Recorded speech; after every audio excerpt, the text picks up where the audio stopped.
It's not as you know it, but this is Royal Ascot 2020. It's all a little bit surreal out there, but, well, the action remains sizzling. And the real stars, they are still on show. As hopefully you are out there watching us right now, this is Racing Post Live with the Betfair Exchange. Myself, Dave Orton, back steering the ship. Absolutely delighted to say joining us for the first time since Cheltenham, Ross Brierley is in the chair with me. You're going to be doing all the technical Betfairian bets for us. I've got two laptops. Have you got any more? We've got laptops galore in here. So I'm afraid I'm 50% less than you, but the Betfair portal will be making a bit of a starring role throughout this afternoon. Ross, a quick word. Lockdown. We can see by the state of your hair that you have taken it extremely seriously. Yeah, absolutely. Yeah, in fact, I was going to say, apart from my delightful partner, over the next few days, I'm going to spend more time with you than anyone else in 3 months, Dave. So what an absolute pleasure it is. You would have taken that in March. Come on, be honest. You would have taken that in March. I'm thrilled to be here.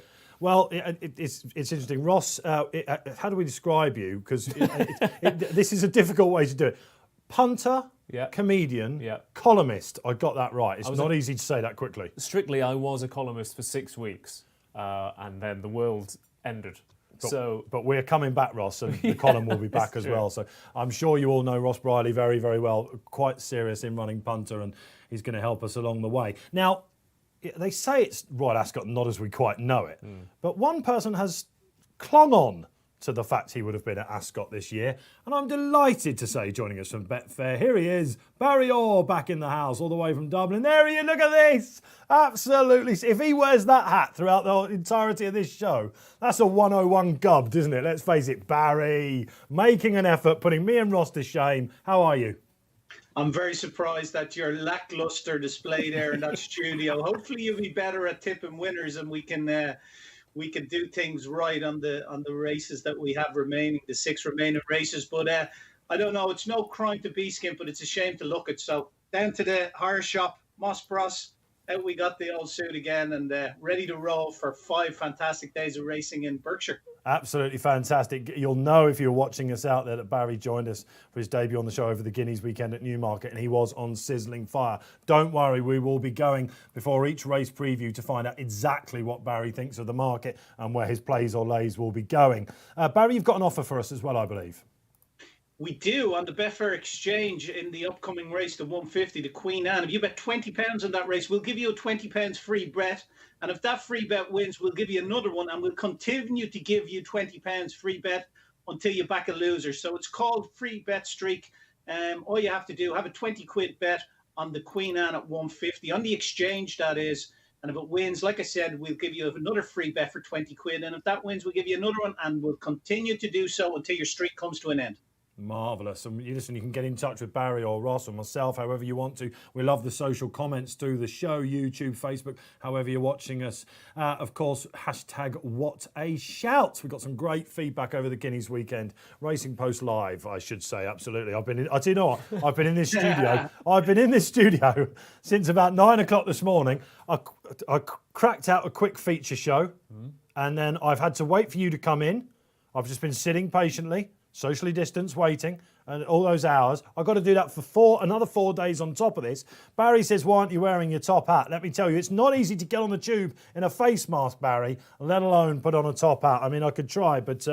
it would be much easier to get that dolled up if you just have to walk into your own study, isn't it? That's much easier. If you can get changed next door and you're live on air immediately. And as I said to Barry, I really do feel at home seeing that background at the moment. It's a consummate professional. Ross, I'll tell you, a study is a bit of a stretch now. You can see what was the other side of this laptop. You can tell he's done quite a few Zoomy calls or whatever they are, I didn't realise you lived in a one-bedroom flat there, Barry, but that's fine. Let me tell you, he definitely doesn't live in a one-bedroom flat. Okay, and also just a quick mention, if you were watching over the Guineas weekend, you'd seen that Barry made the best part of about 700 quid euros going to the racing welfare charity. And Barry, you've offered people, if they want to come up with a racing charity, we want to spread the love around, don't we? Hopefully we're going to win a few quid again. Barry, you've suggested that people might like to suggest their own racing charities for us. Yeah, that'd be nice. I think people, if they fancy it going to whatever racing charity, it could be Injured Jockeys Fund, it could be one of the charities that looks after the welfare of retired racehorses, Greatwood or something like that, anything. Just get in touch with us and tell us where you think if we win any money it should go. It's only reasonable charity bets, we'd be betting like 25, maybe max have 50 quid on something or lay something. It's just to show functionality of the exchange, but it'd be nice just to earn a few quid. Last time we got £700 for, was it Racing Welfare? Racing Welfare. Time, yes. Yeah, so yeah, it'd brilliant. be nice to add to that pot for another worthy charity. Yes, absolutely, from our sponsors, Betfair, and of course, hashtag RP Live is how you get in touch. Please do that. We love to hear throughout the show all the social comments, so keep us going. Okay, so listen, we're not that far off the 150, which is the Queen Anne. We're used to, aren't we, Ross, having Group 1 on the opening day of Royal Ascot.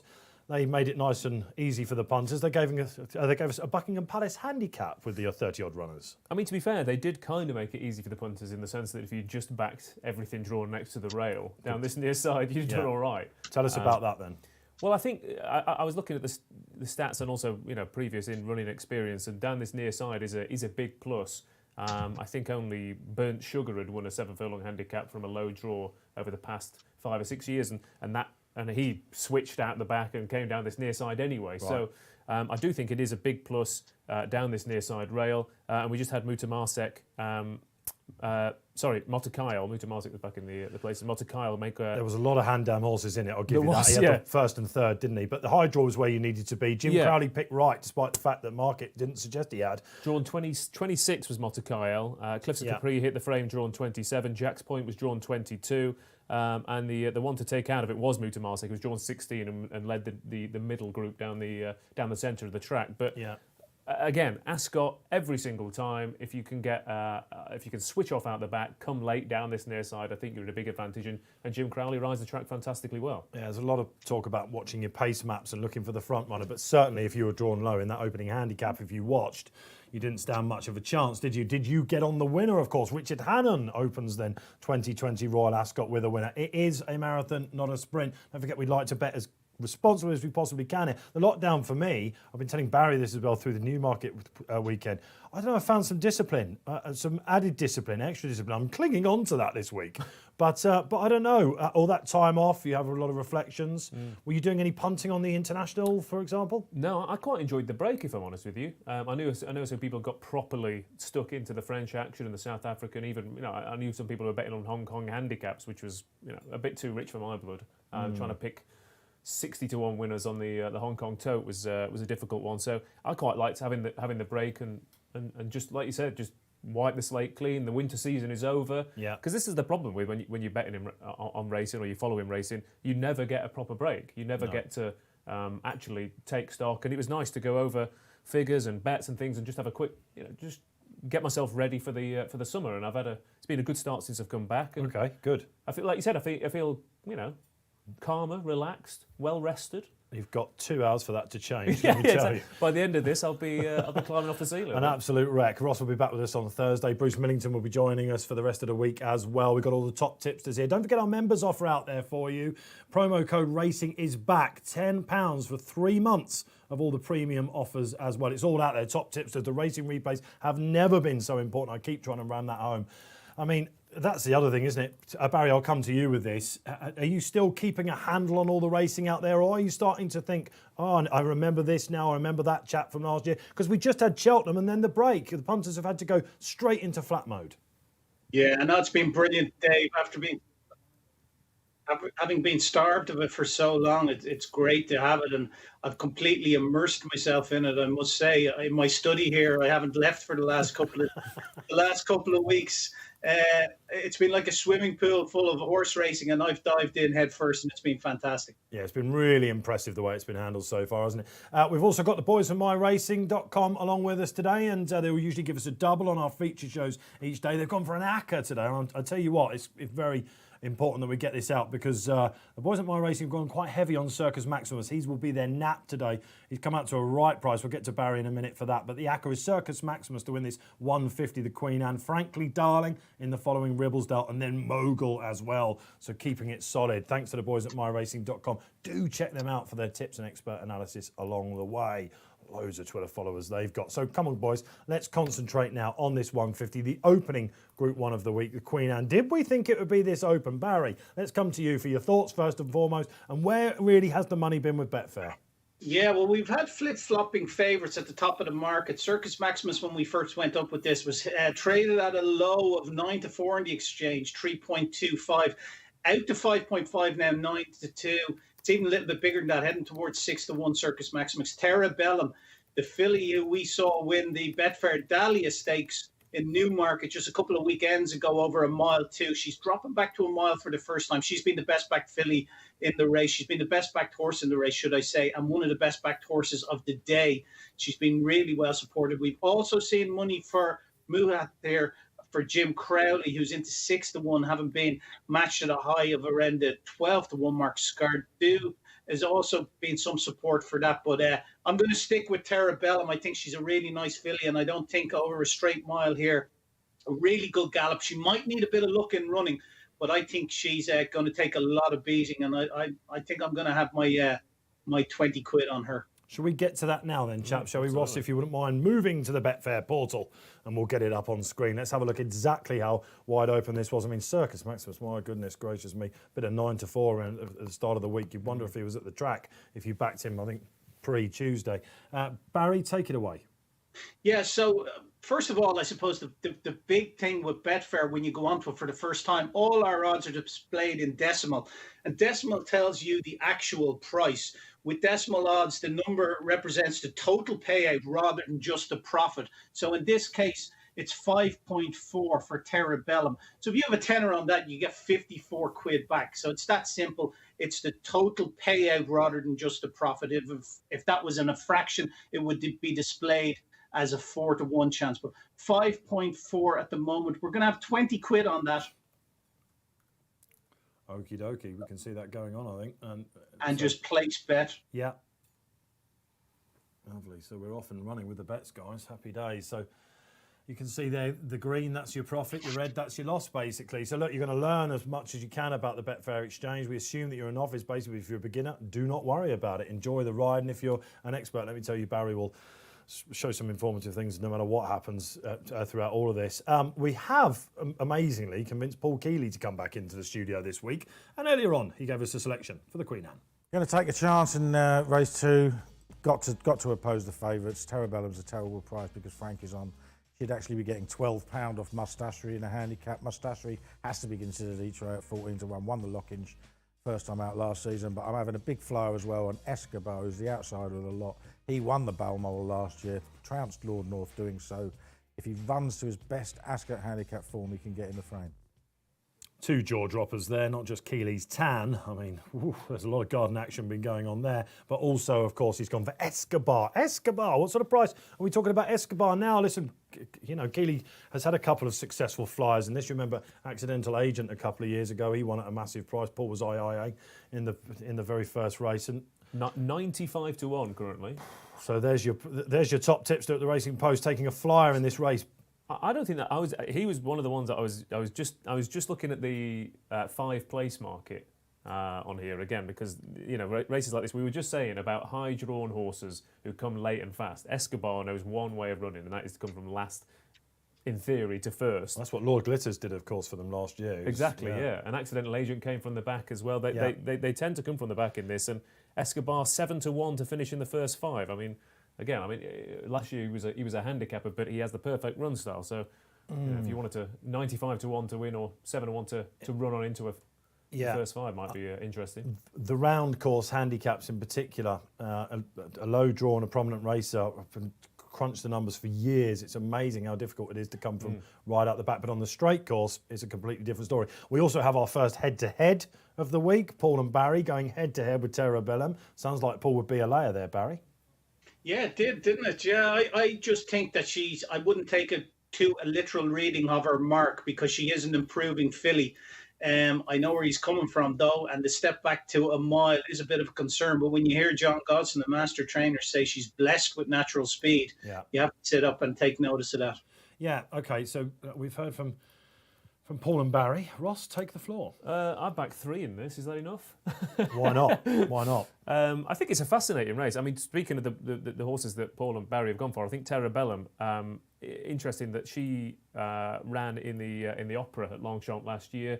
She was a couple of places behind Fleeting, for example, who's rated £4 higher. But Terra Bellum was drawn wide, was prominent, was keen. As Barry said, she doesn't race like a middle distance horse. She races like a miler. So she hit the front. It was about 100 yards from home. She was in second, and then she got swamped for the places. So that was a huge run in a Group 1, and she was obviously a cut above last time out. But I was just a little bit worried, again, that this is a bit of a different test for her. I think Circus Maximus, I think possibly the drift might be that 4 box, because he might find himself isolated. Interesting, Might be a slight worry for him. But there is quite a lot of pace in this race, isn't there? The likes of Terra Bellum should be out there. Turgeman, Plumatic. It's another one you like, Plumatic, right? Yeah, so there was 3 that I thought were interesting, and they were Mahatha, Fox Chairman and Plumatic. So I've played these at slightly bigger prices in a Dutch of the 3 of them. Mahatha ran a huge race behind King of Change over this course and distance in heavy ground last year. Stopped in his run a couple of times, not necessarily in the best place while the pace kicked, and he didn't seem to be enjoying the really testing ground either. But that was a big run over C&D in genuine Group 1 company. So I think that was a big run. I think Fox Chairman could possibly be unbeaten as well in his 4 starts. Here we go. He was 3rd behind Circus Maximus at Chester, but he was given a very chilly ride, should we say, as Circus Maximus kicked on. He was held up out the back and he ran on for 3rd. And it was a big eye-catching run, and a lot of people backed him for the Hampton Court off the back of that. But you were saying about the round course, Sylvester de Sousa got boxed in on the rail, Sangarius kicked down the middle, and he didn't get going until it was all too late, and he ran on to finish a very unlucky 2nd. Yeah. And he bolted up at Newbury. He did. He's a hold-up horse in the right place, box 13, although the ground... He has only raced on soft ground, and that time was pretty quick for the first. Absolutely. We should mention the weather, which brings in my selection, Duke of Hazard. I put him up at the weekend. I thought to myself, I wanted a horse that was going to maybe take the next level. Let's face it, guys, the mile division's been really weak, hasn't it, since the likes, of Goldakova retired. I mean, don't even go with Franklin. It's been crying out for that 3-year-old to come through. We haven't had it yet. The likes of Siskin will be hoping it's going to be them, and quite rightly so. Mahatha is the other horse that I've got on my radar. It's just the right vibe about this Barry, isn't there? This Mahatha, and certainly the exchange seems to be backing that up. Yeah, it really is. He's into 6.8 now. So again, he's one of the best backed horses in the race, because the top 2 in the market, well, especially Circus Maximus, is drifted out so markedly. He's out to over 5-1 now. Circus Maximus 6-1. Mahat there and Fox Chairman in there at around the 15-2 mark. I know it's a fascinating race. It's Mushtari you couldn't rule out. I think he's top rated in the race at 1-2-1. He's going to be there or thereabouts as well. So yeah, it's a really fascinating contest to get the proper action going. The first Grade 1 of the week. That's Mustashri, of course, flopped in this race last year, but the rain had really got in. It was a quick time, wasn't it? That Buckingham Palace. I think the fastest since 2010. Of course, the race was omitted from the meeting. It's made a huge comeback. So we've only got 5 races to go on. But even if you compare it to all the the international stakes, the other big 7 furlong handicaps, the Victoria Cup, that kind of thing at Ascot, the fast ground races that have been won by the likes of Rip Off, Raising Sand, those kind of races over the past couple of years, the time is still pretty quick there. So it'd be interesting to see how that unfolds over the rest of the week, because like I said, there's a few horses here who do want the softer ground, like Fox Chairman and Mahatha's best form probably comes on slightly softer ground. It'd be interesting to see who thrives on that. Whereas in contrast, for example, your Duke of Hazard absolutely loved the summer ground last year. Yeah, and I think that's in his favour. It's just he's a little bit more lukewarm in the market than I'd like, but he can definitely step up. My worry for him was the track. He hits the front quite soon. And I wondered whether this might be a... You think of him as a Goodwood type, don't you? I thought it was... Where you can just wait, and then pounce or whatever. Well, that's interesting. So let's hope that PJ McDonald could be a big week for him, couldn't it? And Paul and Oliver Cole, one of these new son and trainer partnerships, of course, that we see the Crisfords are doing it as well. Mustashri, just going back to him quickly, he's a 7-year-old, I suppose, this year, isn't he? But that Lockinge run makes him the best horse in the race, that's for sure. So, look, they're going down. They're ambling behind the boxes for the 150, the first race on Racing Post Live with the Betfair Exchange here this week. 2020 Royal Ascot. It is the Queen Anne. Are we going to see something jump off the page that's got to make that step, or would it be in, like, previous years, the hardened sorts? I guess we're looking down there. I mean, Marie's Diamond was relatively impressive, wasn't she, at Newmarket? She's a pace angle. Let's get back to that in a minute, because we have our first social comment of the week coming in. Who's on the screen? Let's see what we got. Carey Skates. I've seen that name before. Circus Maximus, major drifter overnight, still sticking with him. Well, what an... I mean, this is going to be an egg-on-face price, isn't it, if it goes in now? Yeah, I mean, because he is a class act here. He was given a peach of a ride last year to win on the round track, beating King of Comedy, where he kicked on at just the right point. He took advantage of his extra stamina to expose some speedier milers. But it's his seasonal appearance, and the negative about him in the market, especially seen as how positive we've seen a lot of Ballydoyle horses in big races over the last couple of weeks. The market has. Peaceful was really heavily backed. Love was really heavily backed. So the market has been speaking volumes for the yard. Yes, absolutely. Of course, we're not having the Irish representation that we used to, of course, because of the quarantine rules, and some big jockeys not showing up this week, aren't there? But Ryan Moore, Frankie Dettori on the first two fads. Frankie Dettori, of course, rode the favourite in the first. He was going to be on the first three. Bookmakers quaking a little bit about that. One's sunk, at least, I suppose. Yeah, I was going to say, I mean, Shamie Heffernan had a fantastic weekend, didn't he? He must be sat at home thinking it'd be nice to be riding a couple of live chances at Ascot. Just a quick word on a couple of others. You said about Plumatic. That time in France was a pretty good one. And also a quick shout out for Bilsden Brooke as well, who she never gets the credit she deserves. She's won a couple of Group 1s, admittedly against her own sex, but she's another late-coming Ascot specialist. So they are going. This is wide open. Yeah, and they're going to the stalls. You're right. And Richard Handel, of course, took the first race out. Barry, anything late happening on that Betfair graph? Yeah, just Circus Maximus gone clear favourite now at 9-2. Yeah, the first big betting race of the week. They're getting ready to jump off. I'm going to be doing the calling, and they are off and running in the Queen Anne. Now, we're expecting them to come stand side. Marie's Diamond, the pace angle, has in fact adopted that under Joe Fanning. They're going what you might call a fair pace. Right on the far side, more towards the middle, is Circus Maximum. Terabellum taking the track there. She's a little bit keen, as is Fox Chairman. Out the back at the minute, we've got Mutahar. He's nicely positioned on the near side. So, guys, we're after about a couple of furlongs already. Space Traveller, the Jersey winner last year, on the far side. Ross Brierley? Unsurprisingly, Circus Maximus has shortened up. This is not a strong pace. There's a lot of horses pulling in behind. It's still hard to make all at Ascot regardless of how quick you go. But into 7-2 Circus Maximus. Duke of Hazard's gone a big price. Mahadha's drifted a little bit as well. But they're all coming over to this near side rail as well. So a slow pace, down a rail. This could be a lot of in-running carnage. Halfway in the Queen Anne barrier. Who would you want to be on now? Yeah, I'd just like to get a good look. I'm glad the camera angle has just changed there, because Terabellum going well. Mushtari is going well in the black hat on the outside. In terms of exchange, still 7-2 the field here. 7-2 Circus Maximus. Terabellum coming in now significantly, is nearly favoured in running.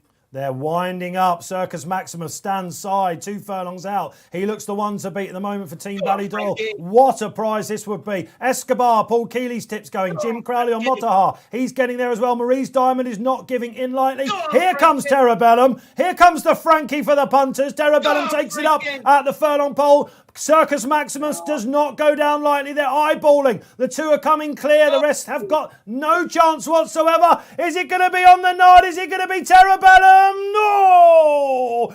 Mother of pearl. That was close in the first race here on Racing Post Live with the Betfair Exchange. What an absolute sizzler. If you had to call it. I'm all over Circus Maximus. I think he's edged that. Yeah, I think he's definitely edged that. Cracking finish. But again, Circus Maximus 50-1 on in the photo, 33-1 on, 50-1 on, 101 now, 101 on in the photo. Circus Maximus, and he's the stand side. He has to have it in his favour.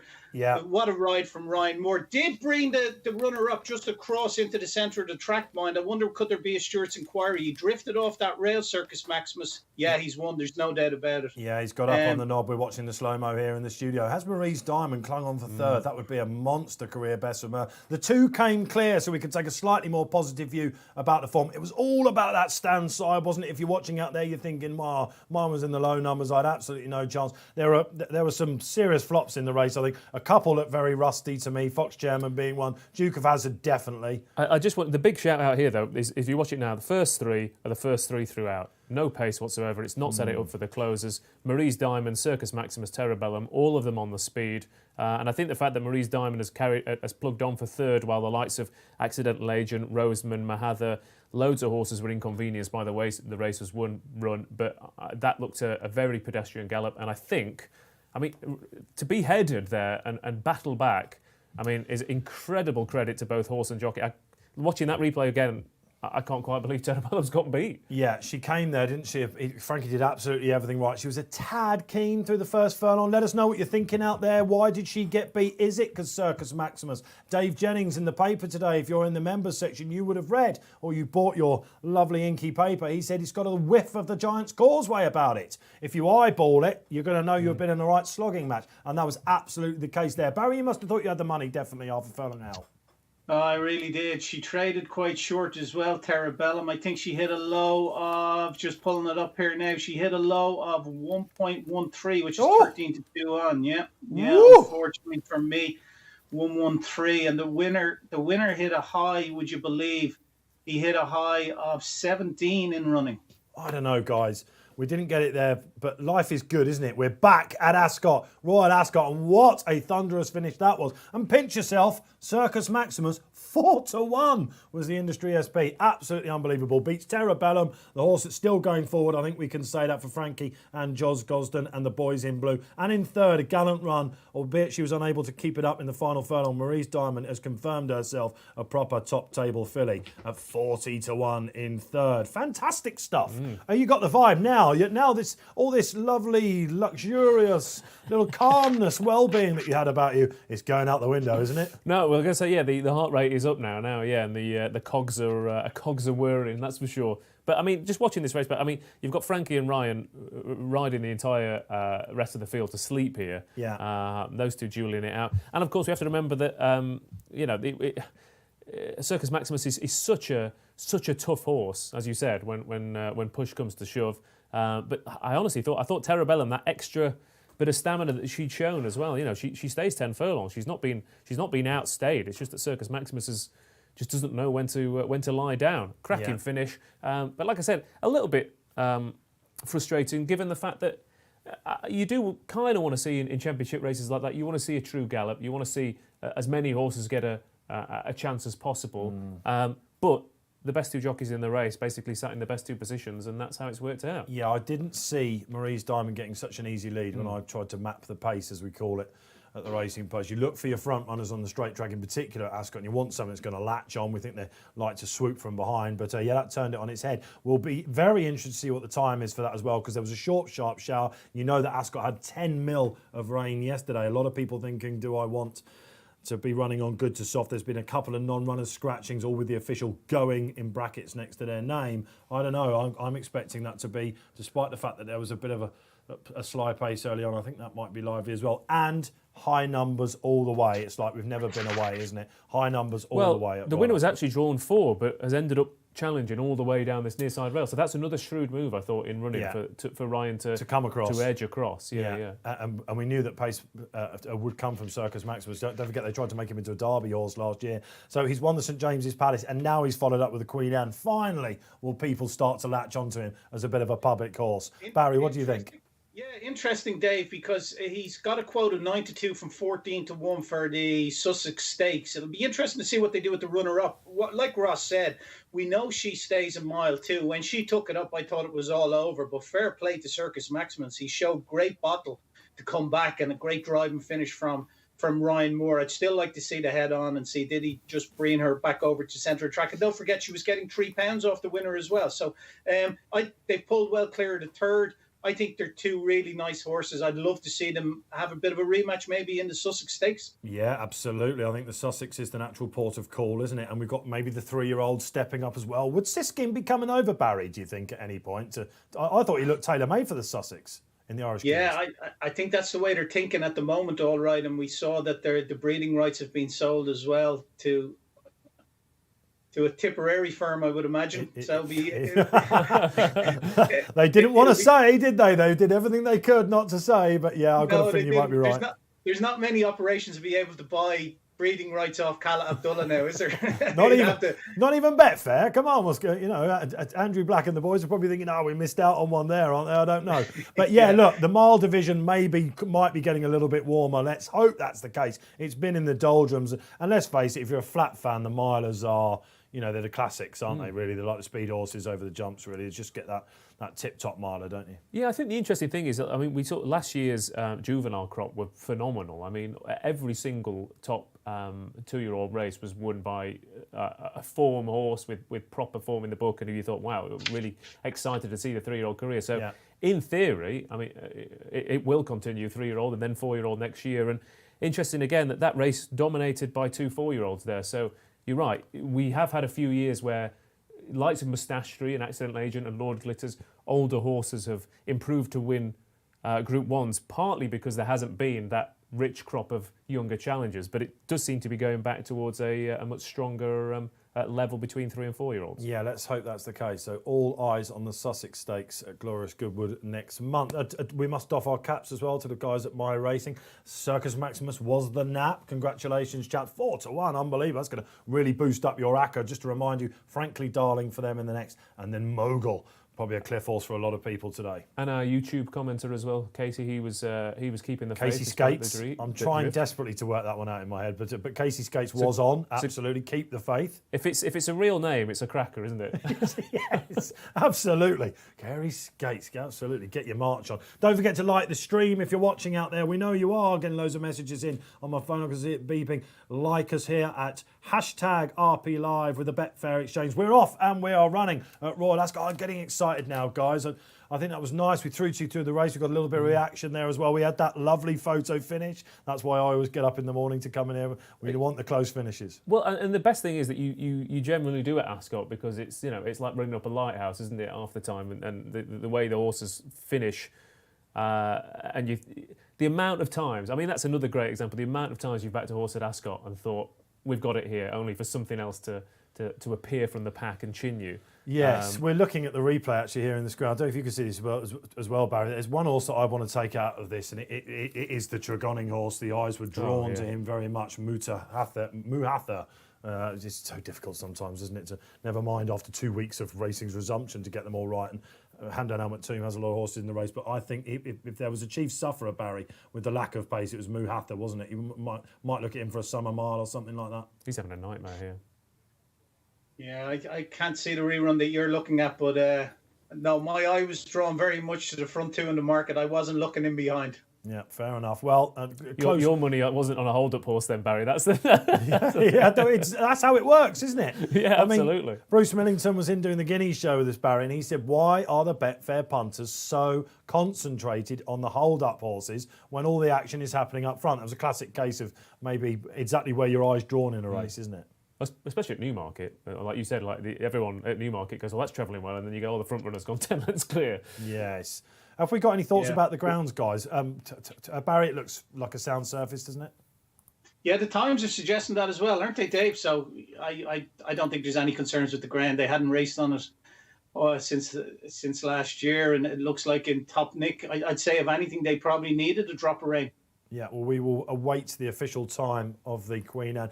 Rain for the rest of the week, I think, is going to be one of the questions. Quick word about some anti-post selections. For example, if you were on, I guess, Stradivarius, going for another Gold Cup. He likes the top of the ground, doesn't he? Kew Gardens, of course, sadly missing the race. Beat him on the soft ground. If there's a Deluge technician, he's been seeing a lot of anti-post support. Have you got a view there, Ross? Only that it's a bit disappointing. Again, that's another division that you kind of... I love Stradivarius to bits, but you really want to see 2 or 3 genuine challenges every year, and the fact that there's no Ballydoyle representative, but... it's not a heavyweight division at the moment, is it? I don't think we can say that. Not really. But these things go in waves. You can't have a vintage year in every age group. It doesn't really work out like that. So yeah, Technician was really impressive at the back end of last season. Yeah. Because he looked like he was going to be a frustrating customer. He wants the slop, doesn't he? Absolutely, yeah. And I don't know about you, Dave, but I have prepared. I've got my raincoat wrapped up in my bag because thunderstorms are due. forecast. Due, just to make our journey that little bit more hazardous. Which is why we're not wearing. Maybe a top hat would be a good idea. Actually, might soften the blow of a lightning bolt, mightn't it? Barry, have you got any that you're looking forward to for the rest of the week? I mean, I'm all over Palace Pier in the St James's. In the St James's Palace, 2 palaces there for you. But I would be a little bit worried about soft ground for him against the likes of Pinatubo and Wichita. Is there any Barry or horses that we should be homing in on our viewers right now? Yeah, well, Jen, there's a whole host of them, but I suppose there's a couple of Wesley Ward horses I like. Well, we did an interview on the Racing Only Better podcast with Wesley Ward, and he's sending over 7 horses this year. He particularly likes Camari in the Commonwealth Cup, who was just touched off in the Queen Mary last year. Be interesting to see her. But from an Irish point of view, and some of the Aidan O'Brien runners, it'd be interesting if Peaceful was to turn out in the Coronation Stakes on Saturday. I'd really look forward to seeing her again. I'd also Aidan O'Brien. Obviously, he's no representation in the Stayers race this year with Kew Gardens being pulled out. That was a significant absentee. We were talking to Joseph last night, and Joseph's nap on the Betfair Royal Ascot preview was Chief Little Horse. Is that his name? Chief Little Horse, the 2-year-old that won the other day? Yes, it is. That got out in front. Yeah, he looked a really nice type in the Magner colours, and really looking forward to seeing him again in one of the 2-year-old races. Fascinating how they must have trained these 2-year-olds guys as well, isn't it? When knowing that they would have had the very quick turnaround to come. Do you just throw the bounce theory out the window? A lot of people are trying to do that. I mean, the first race day in the Buckingham Palace, I liked Kiso, for example. Nigel Tinkler's also with Oisin Murphy. He was drawn on the wrong side, but it stank of a horse that had a rush prep to me. So yeah, it's a weird one, isn't it? Because obviously you are having to fill in the gaps when you're backing horses off the back of absences. But it's a bit, again, when you get to championship races and you've got top class trainers, they will have prep, they will have years and decades of experience in getting horses ready for these big races. So you're right, I don't think not having a run is necessarily a bad thing. So people will be looking at, oh, well, he had a spin last week, so we're better for it. But some of these horses are primed for the minute, and you're right, there's a potential for them leaving their race behind on the so-called prep runs. I don't think it's that bad with the 2-year-olds. I think 2-year-olds go, improve hand over fist. So the difference with the 2-year-old races this year is they're more like novice events. It's not like you haven't got any. You're having horses going up against each other when they face each other once, and you might have a winner and a third. Collateral form, etc. Yeah, but you're not having that. And tested. some maidens, of course. Now, these horses were nominated, of course, weren't they? Yeah. So with the 2-year-olds in mind, I'll tell you another interesting angle, Barry. Not having the punters on the racetrack, how will that potentially affect the Betfair market? Because lots of people usually crammed into the pre-parade ring on their phones, aren't they? Trading away, watching a horse whinnying, neighing, shouting out, maybe getting a bit coltish, maybe getting a bit sweaty. Are we expecting it to be a little bit stagnated until they start going down? No, it's too difficult to say, Dave, in terms of 2-year-olds. But one horse, and it's been well flagged up, that will really appreciate not having to contend with throngs of people around the parade ring or even the saddling enclosures will be Batash. And we all know that he can boil over a little bit, and especially through the walkway, which is interesting in Ascot. When you leave the parade ring, you go under the walkway and you're passing bars and where plenty of people are before you go through under the stand out onto the race course. And there's always thousands and thousands of people gathered around to catch a glimpse of the horses. So he's one horse that will benefit from that. But in terms of 2-year-olds benefiting from that, I'm sure they'll all be, their trainers will be happy. It's just one less thing to kind of worry about ahead of their date with Destiny. I make that date with Destiny quite right. Love it. And I was listening to Maureen Haggis talking about some of her 2-year-olds last week. She'd have said it would be a much nicer experience for the baby 2-year-olds. So let's hope that's the case anyway, and they get to all to shine. We've got to move on, guys. We've got the 225s coming up. The fillies Ribblesdale, which has become something of a prelude to an Epsom Oaks. It's ridiculous, isn't it? But it's a hot-looking Ribblesdale, isn't it? And we were talking, Barry, about horses that are turning out quite quickly. You've had Frankly Darling, who's raced onto the scene after that smashing run at Newcastle, where everyone knows about Gosden and Newcastle and Abel, etc., etc. She looked like a horse that was tailor-made for this race. But what about Passion from Aidan O'Brien? He's all of a sudden on a quick double. Dave Jennings was on with me this morning talking about this horse, and he said she hated the quick ground on her return. Forget it. She's a great each-way play. Which way do you go with this? Yeah, she was fourth in the Salsable that day in Navan, and she was hating the ground. And they have said, Ryan Moore says in his blog, which you can read exclusively on betting.betfair, that any rain would be a massive help to her. And Ryan Moore has chosen her. I'm sure, obviously, he hasn't been over to Ballydoyle to ride work on any of these, but I'm sure Aidan is pointing him in the direction of Passion ahead of Ennis Diamond, who's the mount of James Doyle. Nice mount for him to pick up Ennis Diamond. She was impressive in Leopardstown over a mile too, but I'd say Passion, if I was to have a match bet, I'd be pretty confident Passion would finish in front of Ennis Diamond, but they're all going to have to go to beat Frankie on Frankly Darling. That looked like a really nice race when it beat Taban up in Newcastle on one of the first days of resumption of racing, and she's been bet accordingly, Dave. Yeah. She's 2.48 now. I think I'm going to take her on, though. Let's have a look at the market then, boys, in the studio, if you wouldn't mind getting it up on screen for the people at home to have a little reminder of exactly how we're going now. In complete contrast to the Queen Anne, oh, we got a shorty here, haven't we? First of a couple of shorties now running in succession. Have you done the treble? Let us know your social comments. Hashtag RP Live. We'd love to hear from you on Facebook and YouTube as well. They're coming in. And so is Frankly Darling. I mean, she looked like she might at one point, Barry, go out to around about 7-4. Absolutely having none of it, the punters. No, she's 2.46 now. She's 6-4 hard and hardening, 2.42, hardening all the time in towards the 13-8 mark. Trefoil, a horse I backed in the place market when I was last on the show with you, Dave.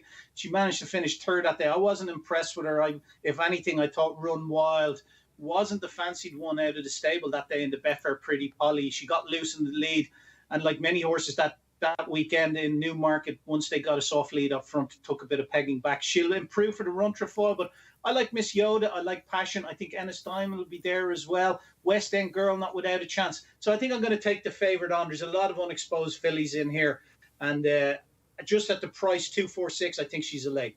Just quickly, Barry, have you got a price for her, Frankly Darling, for the Oaks at the moment? Say if she came through this might be a fingers on the buzzers for people at the moment. Have we got any Betfair Oaks prices out there? Yeah, of course. She's 8-1 at the moment for the Oaks. That market's obviously headed by Love at 11-8, Peaceful in there at 11-2, 6-1 Quadrilateral, and 8-1 Frankly Darling. Yes, if she was to win this race, will actually the Oaks anti-post betting will probably be suspended as they jump off in this race anyway, Dave, and they'll reassess it after they finish. But if you fancy her for the Oaks, you want to be backing her now. Yeah, it's the same as Mogul, Barry, isn't it? He's around about 8-1 at the moment. I think he's Ballydoyle's Aidan O'Brien's Derby horse as well. He runs in around about 40 minutes. No, he's not. I have one. I have Aidan O'Brien's Derby horse. And come on then. Mogul. Come on, let's have it. This is a good time to take the floor. Go on.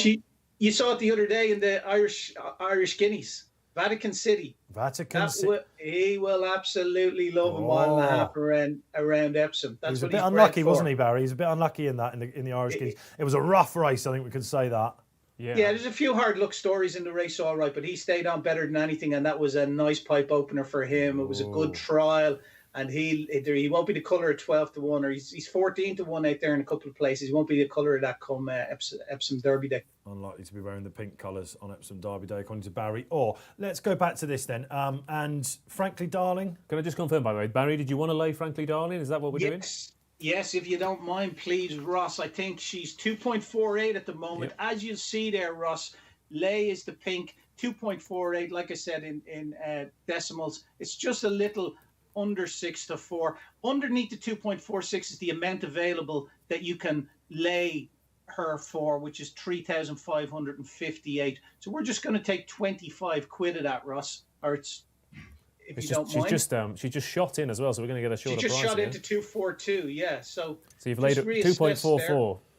Oh, okay, 2.44, and we're gonna look to take 25 quid of the backer stake. Okay, done. Yeah, so our liability there is £36. As you can see, the P&L on the left-hand side, the profit and loss. Frankly Darling loses £26. Every other horse in the race wins us £25. So nearly got the money in the first with Terabellum Barrior going against Frankly Darling. He's got the rest of the field running for him. Let's get the tips out the way then. Paul Keeley again came into the studio. Let's check out that tan. I backed Frankly Darling for the Oaks after she won a novice race at Newcastle. First time out this season by 5 lengths. I think she could be a very, very classy filly. I'll admit she doesn't quite have the form of some of these, but I think she's going to take off and be a real serious Oaks contender. There we are then, Paul Keeley giving you his selections. let's get to yours now, Ross, if you don't mind. Who's going to win the Ribblesdale? It's not. I mean, I like to try and take a favourite on as much as I possibly can, but I do really like this Frankly Darling. She recorded a really strong figure at Newcastle. It was much better than it should have been for the grade. And if you watch the replay back, about a furlong from home, she starts to wind up through the gears, and you think, oh, is this winning run going to come? And then bang, she's gone, and she takes off, beating a couple of rock-solid rivals. It's a shame. There's a horse in there who I think he finished third and runs at the 8:30 at Windsor, so it's a shame we don't get that form boost beforehand. Right. But we're just seeing the replay. Palmer's horse, isn't it? Yeah. Yes. Yeah. I'm not so rusty anymore, Barry. I'm getting it back, I tell you. He's back. I'm back. Don't you worry about it. I'm back. We're just watching this replay here. So they're 3 in a line here, and then suddenly... This is the Newcastle race you're talking about. We can see it on our screen. She leaves them for dead. And it eats up the ground with every single stride. She's got a bit of a knee action, hasn't she? So whatever rain has fallen, it's definitely in her favour. I think that's probably why she's solidified at the top of the market. And she's my pick, I've got to say that. Well, she's really impressive, and she's closely related to a horse called First in Line, who improved for the yard last year, who relished a mile and a half and even a mile 6. So the stamina over this trip shouldn't be a problem whatsoever. Ran on Guineas weekend, didn't he? Rather well as that as well. Yeah, okay. So I'll tell you why, frankly, darling. I thought the rain just swayed me. Miss Yoda, I remember backing her in the Zetland Stakes as a 2-year-old at Newmarket. Form which is okay, but I do think that the ground was against her that day. So if it's still running fast on the round course. First race on the round course, we should say, coming up as well. She's drawn all but one wide as well, so just put me off her slightly. There's a couple coming in, aren't there? Look, we've got a bit of a mixed bag as usual with this. Trefoil is quite interesting because when we were doing our Guineas show here on RP Live, Rafe Beckett could not train a winner. We went off air and he was just left, right and centre all over the place. And I said to Bruce Wellington that day, that was a bit of an eye catcher. He snapped him and said, why?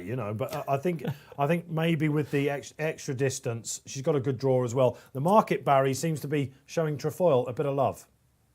Yeah, it really is. She's into 9-2 now, Trefoil for Harry Bentley. Interesting one here for me is where the pace is going to be. Now, we saw she tried to sit up that day with the winner in Newmarket and I think, paid the price ultimately and faded to finish third. Well, I don't see where there's going to be a whole lot of pace because Miss Yoda would probably be held up. Passion, Ennis Diamond, probably the same, held up. Barry, maybe. I was going to say, told you might get on with it a bit. Sorry, Ross. I was going to say there's a few keen going outsiders. That's the only thing. The West End girl, Golden Lips were both very keen in that Miss Yoda race. So I wonder whether they will duel it out from the front. Yeah, Golden Lips went hard, didn't she? And then slowed it, and she very nearly caught Miss Yoda out. It was a sublime ride that. Surely the judges just ignore them because they've absolutely no chance in the race, really, have they? Yeah. So hopefully they will set it up for the closers.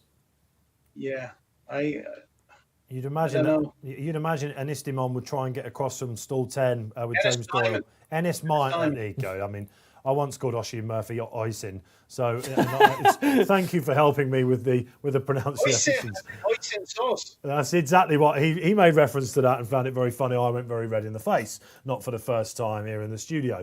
So look, we are waiting for the fillies to come out onto the track at Royal Ascot. Race 3 on the day, race 2 here on Racing Post Live with the Betfair Exchange. We're really feeling the vibe now, and this is one of 3 shorties that's going to run. We've got Mogul in the next.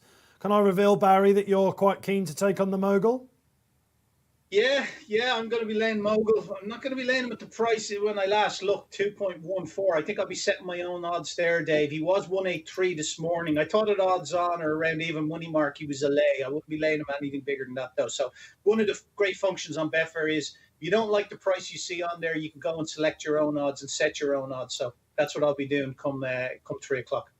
Absolutely. And we've got, of course, Batash to come in the 3:35, the King's Stand. Will he make it 5th time lucky at Royal Ascot? Are you surprised at the SP of him at the minute? I mean, we're verging towards an even money price when I last saw it. I felt sure he'd go off 6-4 on at best, but that doesn't look like it's going to be the case. I think the thing with Batash again is his run style at the track. He likes to wind it up from a long way out, and again the straight track at Ascot does usually suit the Stalkers. He's been picked up by Blue Point, twice, past couple of years. So he's fantastic. He's an incredible sprinter, but it's just trying to find something that might pick him up late on. But I'm interested to see how it works out on the round track here as well, because you were saying about draws. I mean, last year, if you backed anything who came into the home straight down the inside rail at Ascot on the home straight, you were in big trouble because there's a big concertina effect. I mean, obviously there's no real camber to speak of, but horses were swinging wide and challenging down the centre weather of the didn't track. help, did it? Do you remember Dashing Willoughby winning the Queen's Vase? It was slugging, weren't they? And also Circus Maximus,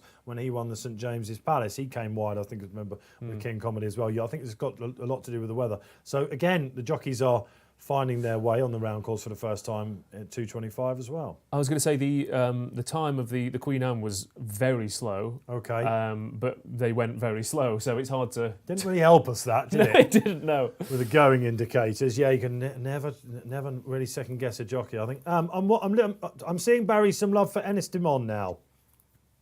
Yeah, some money not Ennis Diamond, as in almost DIA. Ennis Timon. I've got it now.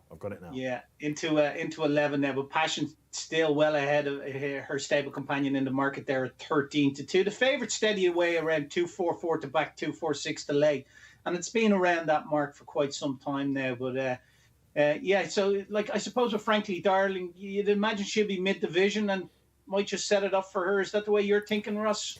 I would imagine she'll be mid-div, I think. I'm kind of hoping this works out exactly as this race did last year when Starcatcher, it's exactly the same connections, was sat on the heels. Yeah, same colours, same, not necessarily a similar profile, but was sat on the heels off the rail, turned to the home straight, and Frankie kicked. And I'm hoping that if that happens again, that's exactly what I want. I want an exact replica of last year. He has ridden that track like this, over and over again. I mean, from stall 6, it's a nice draw for Frankie. I think he can watch what the pace does. If there are any rags that go to the front, he can take his time. He'll be feeling confident, of course. Just nutted in the Queen Anne, wasn't he? Circus Maximus. Let's have the stables horses are flying, aren't they, Dave? As well. Like I think he's at 30% strike rate, if not bigger, in the last 14 days. John Gosson. So all the shorties are winning, aren't they?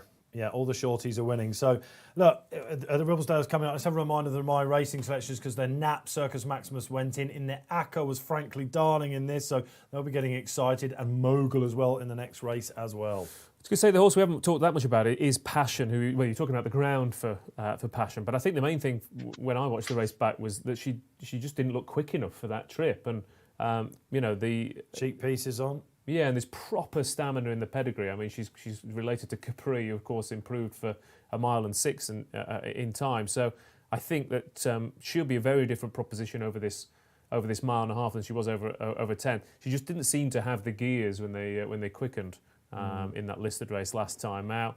So it'll be interesting to see how she fares going up in trip. But it looks it's a strange race because I mean there's half the horses. In theory, have no chance, do they? In this, it's potentially like I said, a real Oaks challenger will come out of this. But you probably only need to run to a figure around about 105, certainly 105. So look, I think it's probably the hottest Ribblesdale for a little while. Why? Because of its place in the calendar.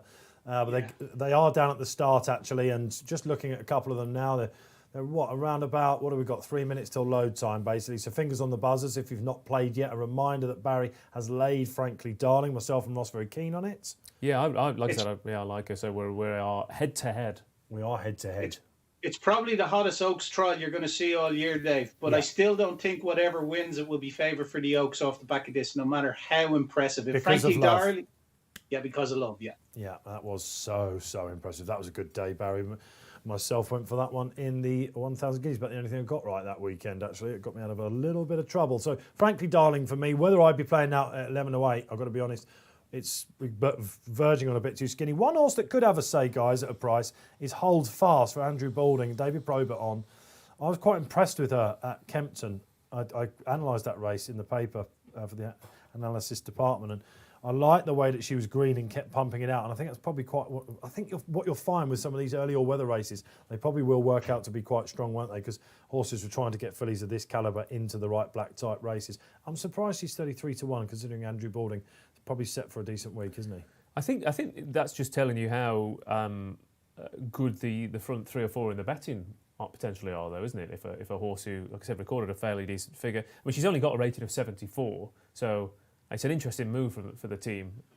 Yes, they to- could to- have to lumber mopped in. up a couple of handicaps with that, couldn't they? So it tells you exactly what they're after. Breeding operation, of course. Trefoil now, Barry, into 7-2 with the industry. It's definitely a Rafe Beckett gamble going on here.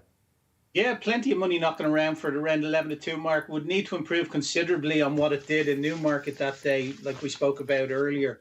But yeah, could do it. He's a great record with fillies, hasn't he? And Teofilio, she'll appreciate that, the mile and a half. Let's have a social comment if we can on the screen. The boys are saying to me, let's see if we've got on. Joining the party is Wesley Emmett.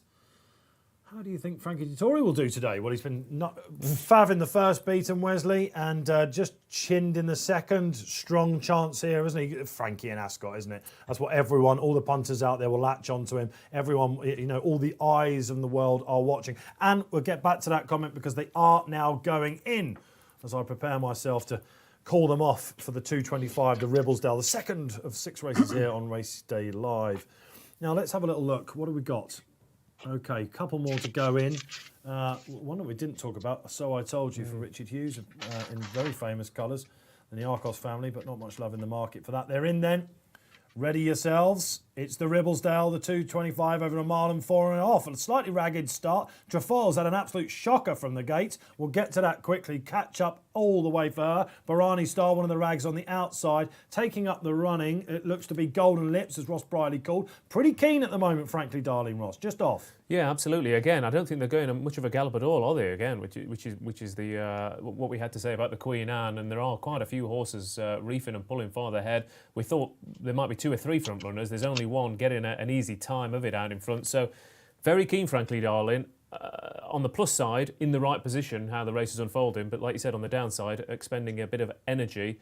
I worry for Trefoil. They're not going very quick. She's missed the kick. She's rushed up to mid-division. That's a lot of energy to get into a challenging position. Passion's in a good spot, Barry Orr. Give us your thoughts on the race. Miss Yoda's managed to tack in just in third spot as well for Gosden and Rab Havlin. Yeah, the favourite immediately went out to around the 7-4 mark in running on the exchange when she was pulling so hard. The one in front's getting an easy lead, Golden Lips, but not going much of a pace.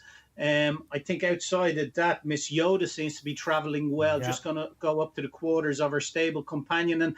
And in behind that again, then Passion seems to be travelling well in herself. They're almost in pairs, Indian file. But what about Ennis Timon? There you go, got it Ennis absolutely nailed.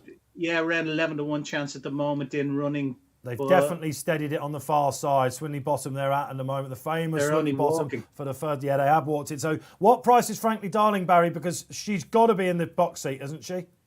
Frankly Darling, 258 into, it's around the price of pre-race, 244 now in running. It looks if she's in the box seat now, isn't she, turning into the straight? And I think Miss Yoda, the way Miss Yoda finishes and the fact that she's settled a lot better, she's got to be a huge danger. This could be a Gosden 1-2 at this rate. Here comes Passion winding up now. So I Told You for Richard Hughes is going really well. Ennis Timon starts to make a move off the bend. They're in the home straight. Frankie hasn't gone off the bridle yet, but now he asks Frankly Darling, and she takes it up 2 furlongs out. Miss Yoda's off the bridle behind. Ennis Timon is the big danger, I think, to Frankly here. Right off. Frankly Darling is finding. Bit of a green head carriage, but the knee action's there. Will she show what she showed at Newcastle? She's streaking away. Ennis Timon and Passion, the Ballydoyle Raiders, they're the only dangers. This looks like it's home and hose. Here comes Ennis Timon, fastly finishing. Are we going to have another mother of pearl moment? We're not. Frankie Dettori takes out the third, the Ribblesdale. It was all very cosy in the end. She looked green as grass in front.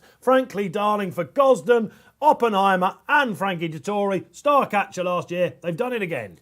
Just a perfect ride, that, wasn't it? An absolutely perfect ride given the circumstances. They didn't go any pace. There was only one front runner there, Golden Lips. Frankie, despite the keenness of Frankly Darling, wanted to be on the heels of those leaders.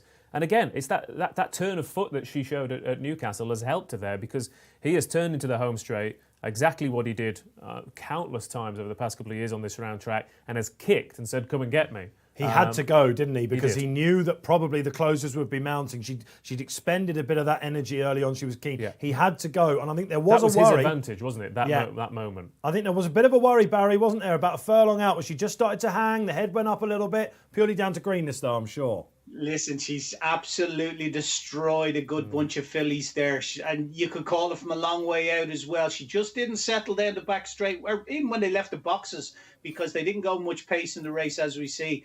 but she traded at a high of 9-4 in running, 3.25. There was only going to be one result when Frankie pushed the button, turning into the straight, and she's absolutely scooted clear of them. She's 4-1 from 8-1 for the Oaks now.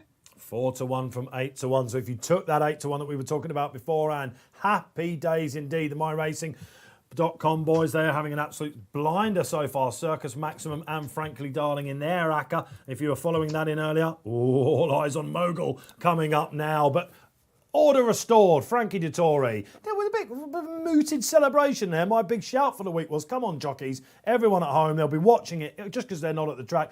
Loads of people would have done a barrier and, and dressed up and got the champagne out for today, taken the week off probably as holiday. We want to be celebrating at home, don't we? Yeah, absolutely, yeah. So will we see a flying disc mount? That's the question. We'll be bringing it to you if he does that indeed. But quite mooted, maybe. I tell you what, I'll give you a quick Frankie story. From last year, I was having my makeup done, just about to go on Sky in the weighing room, and he came in and he was sour. The first day he didn't have a winner last year, you remember? Yeah. Usually he's bubbly in the morning, he's a nightmare, really loud, and the Frankie that you see in front of the cameras, he wasn't, let me tell you. He sat right down in the makeup chair. I said, Frankie, how you doing? He just nodded at me. Of course, he went on to win. Are you suggesting that it was your presence that morning that inspired him to go out and ride those winners? If you want to rub off on people, you've got to have greatness in you first, Ross. Let me tell you.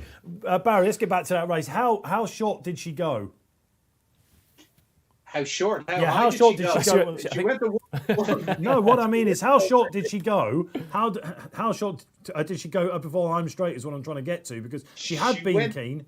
She went down to 9-4 in running. That's the highest price she was matched at, 3.25. What about Ennis Diamond? Just because she was a little keen. I thought Ennis Diamond there at one point. No, she was never. I don't know what race you were looking at if you thought Ennis Diamond was going to get to her. She was never there's an in-running player beside you. What price do you think Ennis Diamond hit? I was going for the excitement in the call. Perhaps that's what it was. But right. I'd be surprised if Ennis Diamond went shorter than 5 or 6s. No, didn't go below anything. Okay, so it's the shortest has got to be Miss Yoda, because she was in the perfect. She's got to be the shortest. She didn't find, did she, Miss Yoda? I wouldn't put it down to the ground. She was caught out wide early. Passion's an interesting run there. I know what you thought, Barry, but he had a lovely position, Ryan Moore, and then he took her back a little bit, didn't he? And Ross Brierley alluded to the fact that she might be a stayer beforehand. Is that a ride he might want back, Barry, potentially? No, I don't think so. Beaten fair and square by her stable companion. For my money, the filly that's won, Frankie Darling, is literally in a different class to them. If the favourite, if Love doesn't make it to Newmarket or to Epsom for whatever reason, Frankie Darling will go off favourite. And I wouldn't be surprised. Frankie Darling 4-1 at the moment for the Epsom Oaks.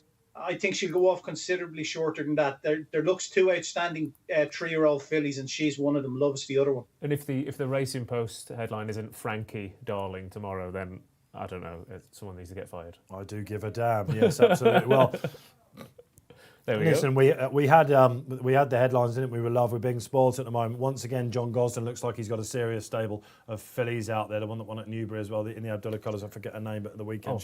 Franconia. Yeah, there you are, Oh, Franconia. wow, that was nice as well, wasn't it? Yeah. I mean, this is the thing, and then you start to think like the Yorkshire. You look at that. I think the Yorkshire Oaks looks perfect for Frankie Darling the way that she races, but he's got an embarrassment of riches in this division. So, she was fantastic there. Frankie's giving it all that to the... Is he? Yes. There we go. He's back. He's into the enclosure. Listen, he's giving it as usual. I wonder, will he do a flying dismount? Never would I call the greatest flat jockey that I've ever watched live fickle, but let me tell you. Oh, he's done the flying dismount.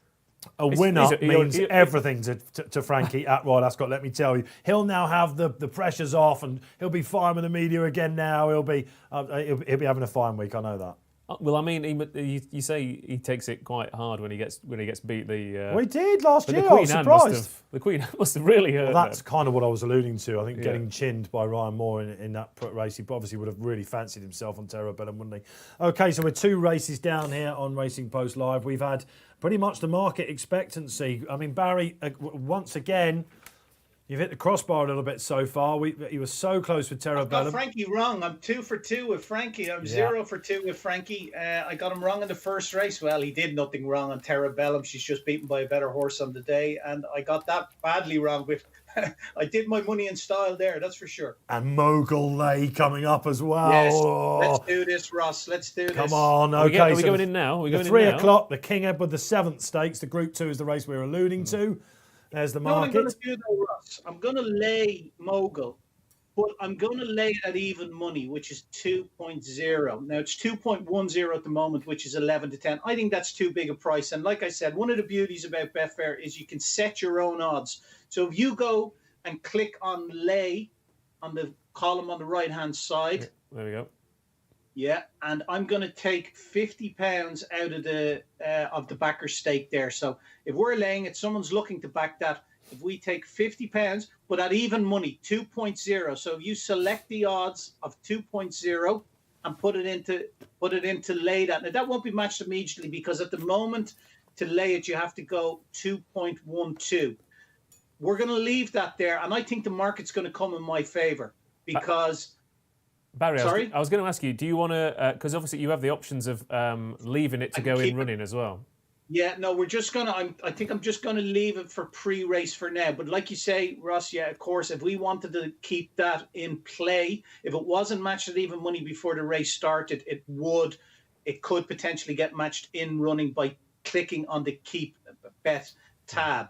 Having said that, I'm happy enough that I think this market will come in my favour. I think it'll go even money. It could even go below even money. But at the moment, I'm happy to lay it at 2.0 to lose 50 quid. So we've selected our own odds there, and I think it'll get matched. I'm going to keep a good eye on this market. Right, okay, so we're getting technical now. Listen, Barry Orr is going to do this before every race where we give our selections. Barry is against Mogul, but this is let's face it, we are seeing some prices that we're not really expecting. Frankly, Darling, she was a little bit shorter than most of us expect she would be. She delivered the business. Circus Maximus in the Queen Anne, all the way out to 4 to 1, 9 to 2, 5 to 1 in places on Betfair. Smashed in, and he delivered as well. So Mogul, he's a cliff horse already on day one. The King Edward VII Stakes, Group 2, usually an afterthought in the Derby, isn't it? Japan, of course, brother to Mogul is, won it last year. He did indeed go off 6 to 4, actually, Japan went off. Don't think we're going to get that big, are we? I think run styles would be interesting in this race as well. Papa Power, maybe the pace angle? Possibly. I get the way he did it at Chelmsford and then at Newcastle last time out, and be interested to see what Sylvester de Sousa decides because, like I said, he had a frustrating year on the round track last year. Did Sylvester? He got caught in pockets on that rail. Front runners never particularly favour, and we saw I know Golden Lips was outclassed in the last race, but she got an easy lead and still faded. So, interesting to see how they work out. And obviously, not only Papa Power, but we also have a Ballydoyle second string. I mean, it's not quite the Guineas at the weekend where, they had 3 front runners, 2 to box them in, 2 out the back, and every angle covered. But that I think the most interesting thing for me is Mogul versus Arthur's Kingdom run styles, because are they both going to be held up going for the same gaps, or is one of them going to be is Arthur's Kingdom going to be a bit more of the hare to Mogul's greyhound? Well, the narrative that is already developing on day one is Ryan Moore and Frankie Dettori. And Frankie takes the ride on Arthur's Kingdom, as you'll see there on your race cars. And with Frankie Dettori, we know he doesn't like to hold them up too much. He's one of the best front jockeys I've ever seen. And will it be... Now, it is interesting, isn't it? Because we've got 6 runners.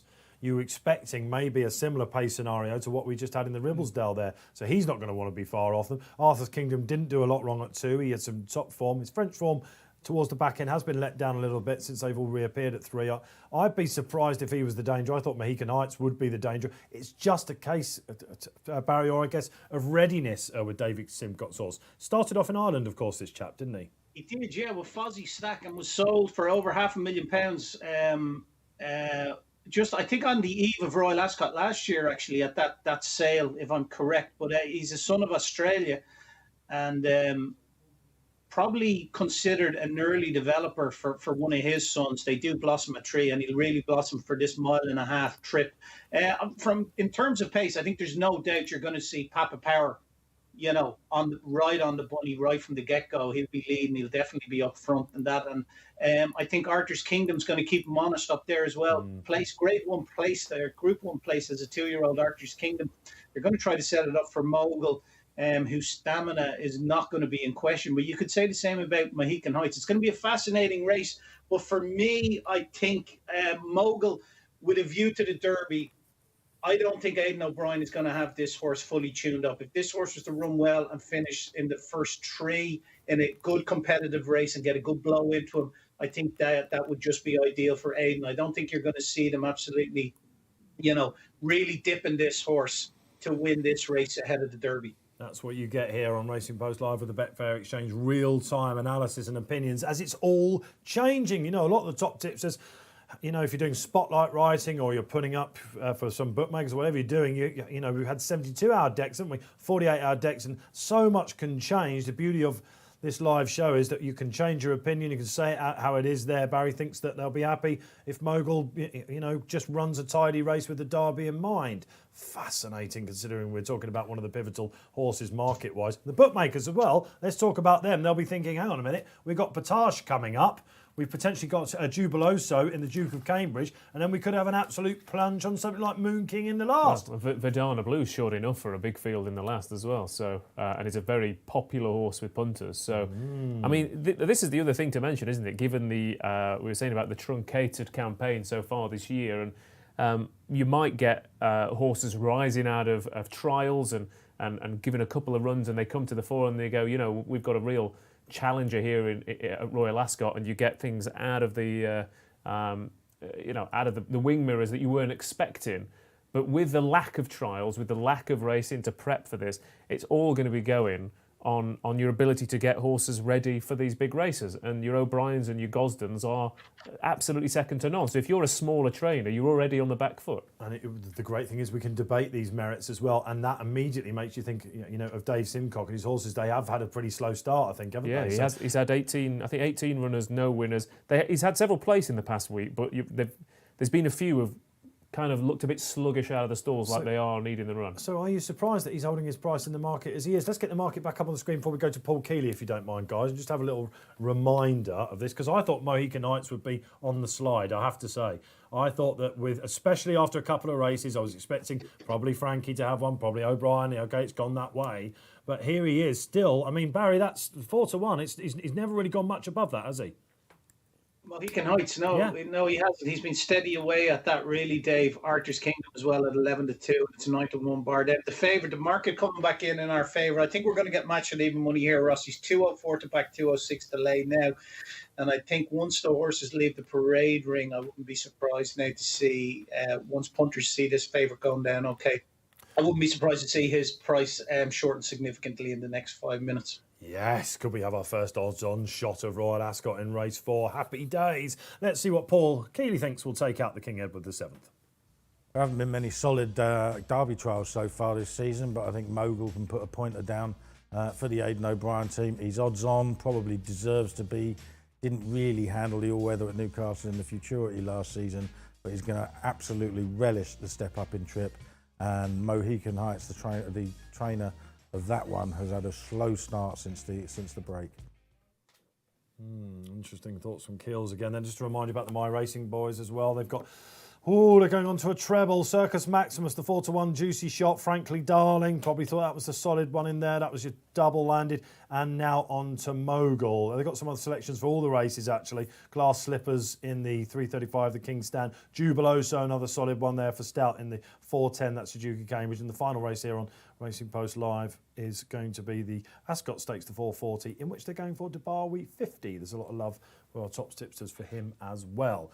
Good luck then, boys, at My Racing with Mogul involved. Now, look, I think this will go odds on, like Barry's saying. And I have to say, I'm expecting it to win.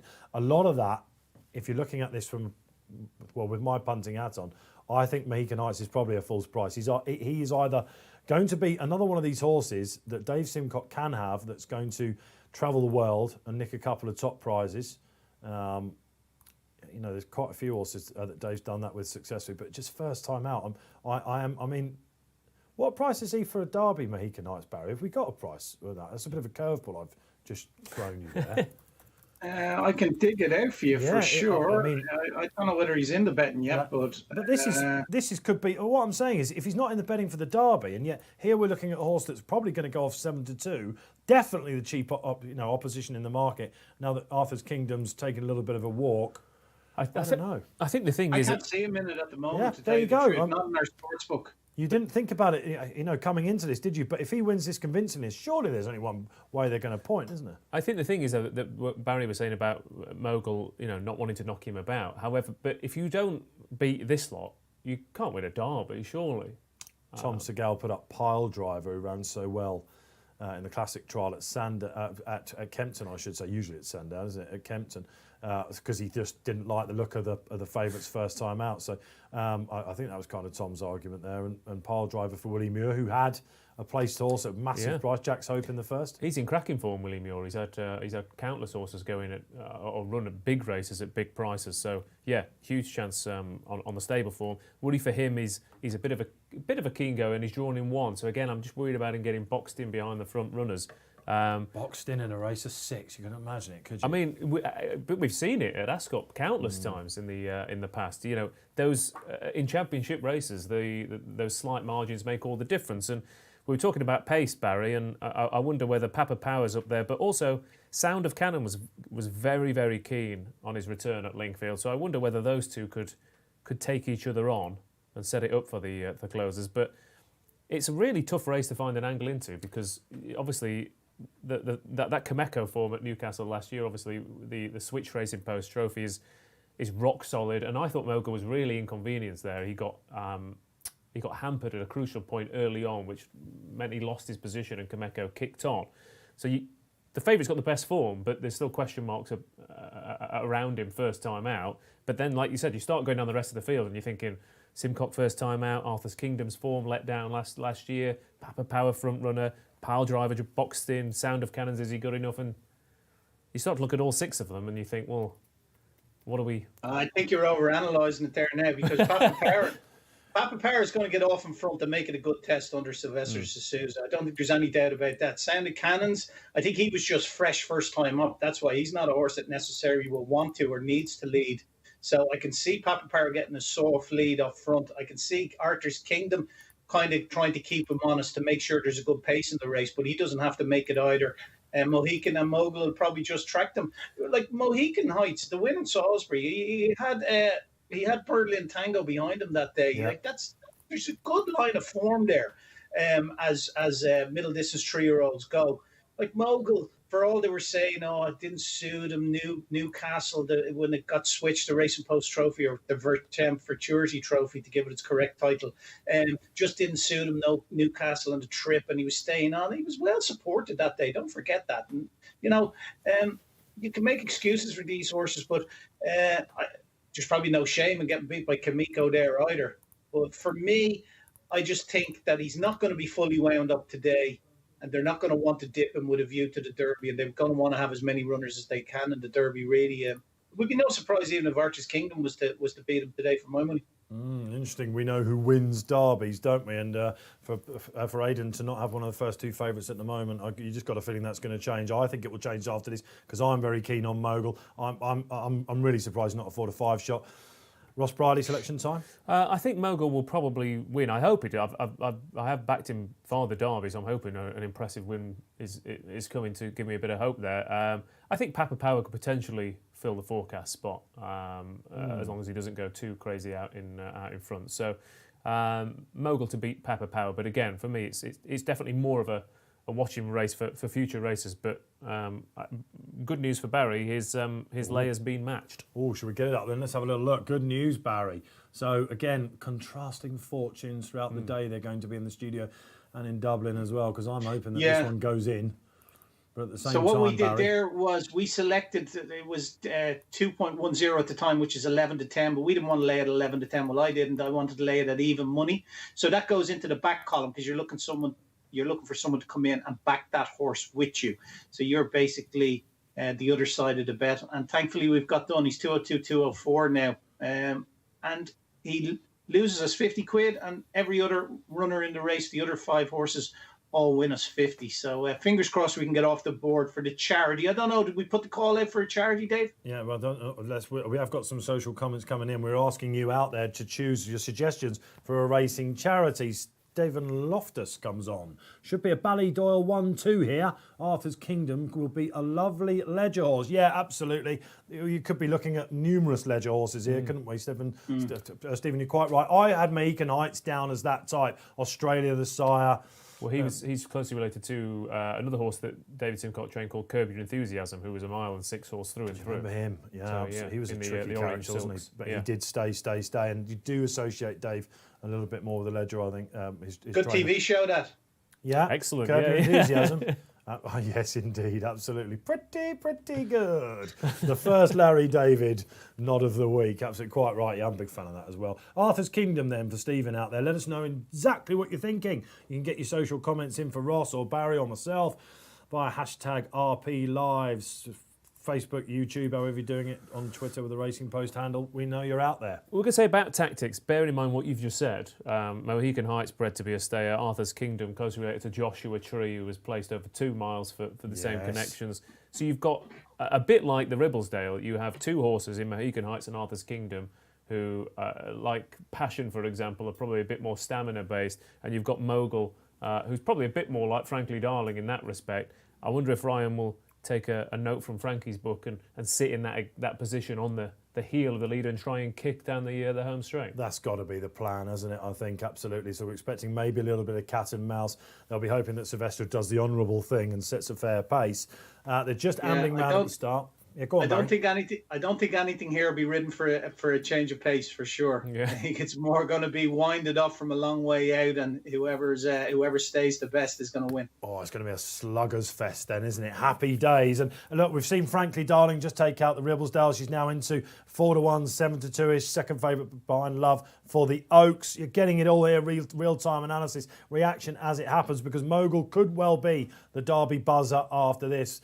Oh, goodness gracious me. Kamiko, of course. Do you think Kamiko will stay the Guineas winner? I'm a non-stayer with him, I've got to say. I think 10 furlongs will be his absolute perfect trip. So it's the fence thing to say that, isn't it? Every time this year, whenever you've got a miler stepping up, you're like, 10 furlongs, I'm sure will be fine. But can't have him. Can't have him, Barry, no. Can't have him, no. I don't think it'd stay. And you know what really drove it home to me was when David Redford said, immediately post-race, why would you want to be going to the Derby? Oh, I remember you said that, he kind of dismissed the Derby, that breeders don't want it. And I think it was more a case of he didn't feel that the horse would stay.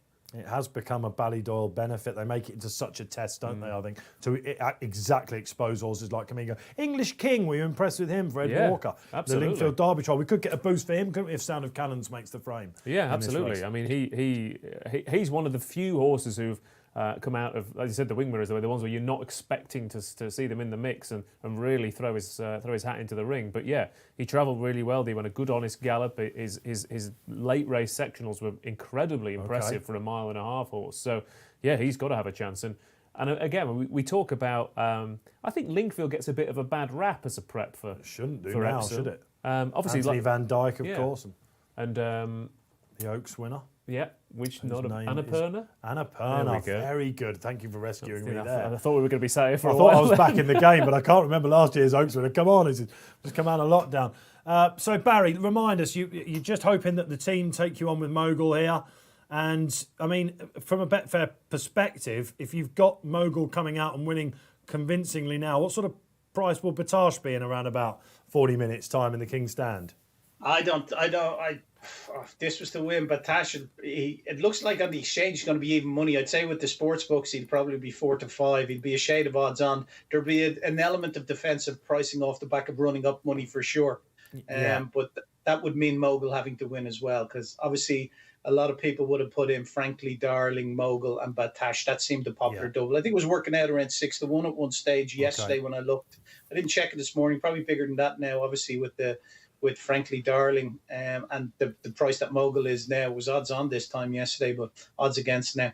The defensive pricing is something very interesting because of all the betting meetings in anywhere on the planet throughout the world, this Royal Ascot is the one that is very, very sensitive to inform pointers. Frankie, of course, reminded that is no uncertain terms. But Ladies' Day last year, when Frankie rode all those winners, and Turgenev, was that the one? Turgenev, yeah, when he went clear. Oh, jeez, there was fucking, the bicycle clips were required all around trading floors up and down the land. Well, he's done it before with the 7 times, but it's really here, Barry, isn't it? Where, you know, it almost more than Cheltenham, if you like, where Willie Mullins and Gordon Elliott, if they've not had a winner, you're thinking, well, we've still got a couple of days to go. But Royal Ascot in particular, I think, if Frankie nicks a couple today, all his horses will be overbet. Is that a saying, Barry, or is it more defensive pricing? I like that one. That's a good term. You're talking about defensive on the fence. Pricing, that is on the fence too. That's a mile too. I don't know. He's going to, like, if he boots home another couple today, I don't think it's really going to affect the pricing strategy of any of the firms tomorrow, to tell you the truth, because it's already built in regardless of whether he wins today or not. To be perfectly honest with you, it's factored into his price already for mounts for the rest of the week. And there is an element of defensive pricing, especially around multiples firm. How's the hat sitting, Barry? That's going quite well with your. Is it setting? Well, speaking of Frankie the Tory, it's because of him. It's at a bit of a tilt. It'll level back up once we get Mogul beat here, hopefully. You look like a punter that's normally at Royal Ascot by this point and already thinking it's going to be a long week. Yeah. I should be in the champagne bar by now in Royal Ascot if I was there. I'd be peddling some prices to you and your colleagues, Dave, and then I'd be off quiffing champagne with the rest of the bookmakers, reprobates. I'm used to that. Let me tell you, he's a consummate pro, Barry, but after race 5, you never see him. The Ascot Stakes, not he'd be off, absolutely. Yeah, race 5 is being generous, Dave. Yeah, well, there we go. Absolutely, yeah, quite right. But listen, that's another reminder of the week. Again, I said at the top, it's about the Ascot Stakes. It's not a sprint. This is a marathon. If you've not snagged the winner so far, worry not. Be responsible, because your time will come and you'll be able to roll it up and really get excited. I mean, let us know. What do you think about Batash? Is he just absolutely ridiculously priced, near even money? Should he be? Paul Keeley, I was on with him this morning doing a show, and he said to me on his best form, he even mentioned 6 on at one point. Yeah. So look, this is gift horse, or? But we're also we're talking, you know, we're talking about using Betfair. I mean, he's the kind of back to lay horse. Given if he's going to get beat, he's going to get beat on that stiff finish. So he's not going to. If he gets beat, he's going to look like he's going to win at some point, and something will come from the clouds and chin him. So if you think he is big at odds against, you can always pop him back in and odds on and get your stake back if you wanted, because he is that kind of horse. Yeah, no Blue Point, of course, this year. So Batash, it's over to you. No excuses, no crowd. It's all there for Batash, isn't it? And we'll get to the King's Stand 3:35 coming up. We're around about 4 or 5 minutes away from the King Edward VII Stakes. We've got another social media comment coming in. Let's see who's on the screen. Rob Patrick, good to have you on, Rob. Papa Power here, good horse. Mogul aimed at the Derby, likely not to be 100% fit. He's been listening to Barry Orr. Interesting that, I mean, we think about, obviously everything's gone out of the window with the way things have been going this year, so your normal logic is kind of a bit more skewed than it would be normally. But this is not necessarily, when I think of O'Brien Derby preps, you know, you're looking at Chester or you're looking at Derrinstown, aren't you, that kind of thing. But he doesn't have Chester. So I imagine he's having to reshuffle his pack a little bit. I always thought, for example, the horses that the Ballydoyle horses that went for the Dante were a few notches down the rung, because trainers are creatures of habit. But I wonder, that's another interesting thing to put into that. Is this Mogul's replacement Derby trial for Chester? Would he have gone to the Rudy instead? Yeah, I think he probably would have done, Barry, wouldn't he? They'd have been looking at Chester, wouldn't they? And they certainly would be. I think probably if you'd have said, yeah, I mean, absolutely Chester, or maybe is it the Derrinstown or the Ballysacks these days, Barry? That's the Derrinstown. The Derrinstown, yeah. So you have to think that he'd have been going in for that. Well, it's hard to say. I don't know whether this. Yeah, Vatican City potentially could have gone to one of them as well, and maybe he'd be more suited to. Another mention for Vatican City there, Barry. Is we can see where the anti-post shekels have gone from Mr. Orr. You're really quite keen on that, aren't you, for the Derby? Yeah, I thought that was a really nice run from him the other day, and like I said, he's a son of Galileo. He'll relish the 1.5 miles. And did you back him in the Guineas, Barry? Did you back him? Was it? Because he was running about 6-1 shot, wasn't he? I know that we did a podcast last week and we were talking about it a little bit, but was that a run where you had something on him And let's face it, when you're having a run with something on, you do look a little bit closer, don't you? Just, yeah. You're emotionally involved with the horse, but no, not at all. I just really pricked up after the race. I've watched it back over and over again. Obviously, there was a bit of scrummaging in behind and everything, but as prep races go for the Derby, I don't think you're going to see a better run from a horse over a mile this season than him. He's got that glint in his eye, hasn't he? And you listen to Barry out there. Let's have a reminder of the market, Barry, while we've got you, because it looks like I'm looking at the screen at the moment with the Betfair. The boys could bring it up. Let's have a reminder of the market. I mean, evens, levels, you devils, evens hard. It must be odds on with the fixed odds bookmakers now. 5-1 bar each of two. Arthur's Kingdom and Mohican Heights 5-1. It's a shade of odds on the exchange now. Yeah. So we've got it at the right price anyway. I think that's fair to say, win or lose. Okay, fair enough. So listen, it's a little bit static. And again, that's an interesting thing, isn't it? The punters at the track, do you think that's... What about the liquidity, Barry? That's the word I was trying to get out at the moment. Over the Guineas weekend, and we saw the Guineas, and you must have been really happy with the amount that was matched on that. Yeah, it was huge, wasn't it? The liquidity's been huge since racing returned. And that's not just because of the... that there's no track bookmakers. In fact, it would have nothing to do with the track bookmakers, really. It's just a case of punters obviously haven't had a whole lot to bet on recently, especially horse racing punters, and the quality of racing has been so good and so significant that as well has lent itself to strong liquidity on the exchange. And we've done stuff ourselves, stuff like Racing Post Live, trying to educate punters around the exchange, and that's made a big difference as well. They're going in, Barry. They are going in. We're ramping it up. The quality is indeed here. So 3 o'clock, it's the King Edward VII Stakes. 7th Stakes, the 6 runners. Best of luck. The gates have flown open. Let's see who is going to be the rabbit and the hare then. We were expecting Sylvester de Souza on Papa Power to go on, but he's thrown a curveball. He's taken a bit of a hole, and the horse is lit up as a result. We suggested that Arthur's Kingdom would be up there. He is under Frankie Dettori, but on goes Sounds of Cannons, Ross Brierley. Yeah, I said he was very keen at Lingfield behind English King, and they've obviously decided to just let him crack on with it. But he's not particularly settled out in front. I mean, Piledriver's incredibly keen. Papa Power, having made all on his last 2 starts, doesn't really know what he's supposed to be doing here. As like you said, Sylvester has reined him back. I mean, Arthur's Kingdom, again, Frankie is in that perfect position. He's settled beautifully. Yeah. He's in second. He is a bit far ahead of the pack. I don't think Ryan will be too unhappy with his position, because it's not like the Ribblesdale where they were stacked up. This is a good gallop. Right after about half a mile then, Barry Orr, how do you see it developing? Who would you want to be on? How's your mogul lay looking? Yeah, it's an interesting one. Mogul's now 1.87. He's hardened again off the back of since they've gone in play. It'll be interesting because I think they're discounting the one in front, Sounds of Cannon, who is around 40 now on the exchange. But Arthur's Kingdom, they wouldn't want to be giving him too much leeway here. No, you'd imagine that this is a bit of homework at the moment for Ryan Moore. He's been told, look, he sits behind him on the gallops at Ballydon in Tipperary, and he picks him up because the pack are just starting to close now, which suggests that PJ McDonald on Sounds of Cannon has taken a little bit of a pull. Arthur's Kingdom still doing a little bit much. Here comes Mogul now. He doesn't want to give Frankie too much rope, Ryan. Papa Power settled okay now, Ross. Yeah, absolutely. Although you do worry about those early exertions, but he's switching out. Sylvester de Souza has learned his lesson from last year, and he's trying to make sure he doesn't get boxed in on that rail. Now, Arthur's Kingdom's in a nice position. Here comes Mogul, who's just having to be niggle along. I mean, the best traveller in here at the moment is Mohican Heights, but he does have a lot of running to do. Yeah, he does. He's got around about 5 or 6 lengths to make up on the leader as they turn into the home straight for the King Edward the 7th Stakes, the Group 2.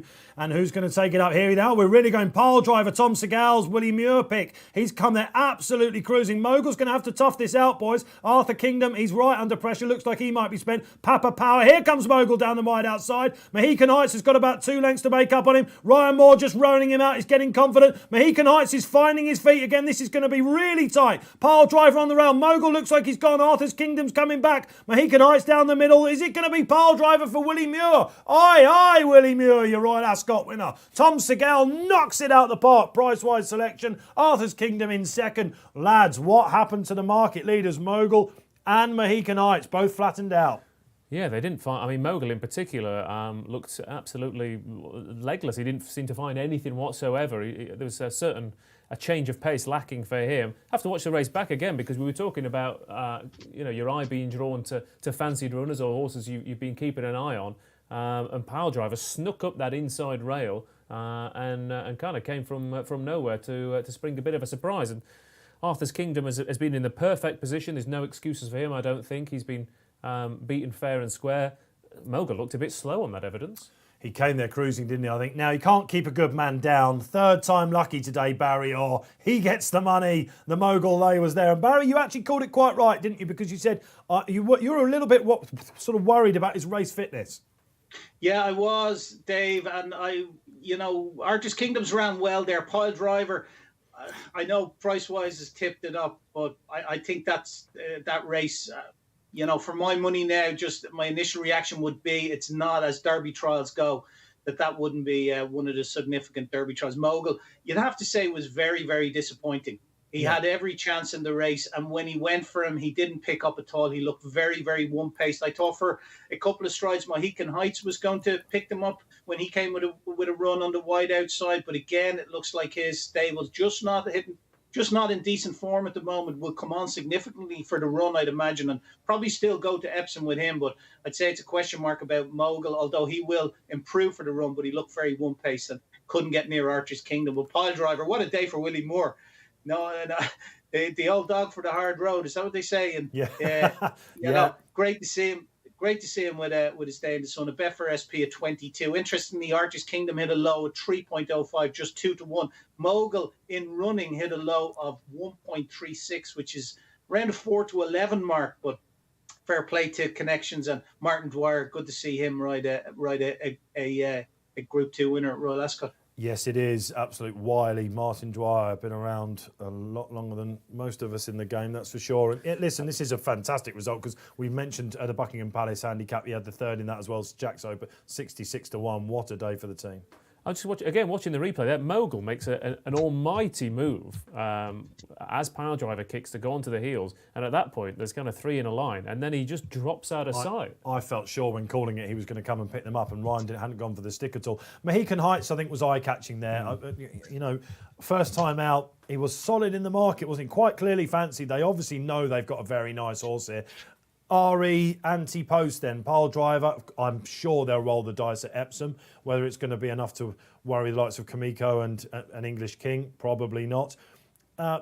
Introduced at 16-1, Dave, which I'd say you could put a 1 in front of that and I still wouldn't be backing him to tell you the truth. Well, he will be, I'm sure he'll probably be a bit bigger on the day, won't he? What about Mogul Barry in the anti-post? I guess that he must have gone right the other way. Yeah, they're just going to have to sit back and have a look at him now, I suppose. There'll be a trading meeting, I'm sure. Initially with these races, they just priced them up, or they just priced the winner and introduced them to the anti-post betting.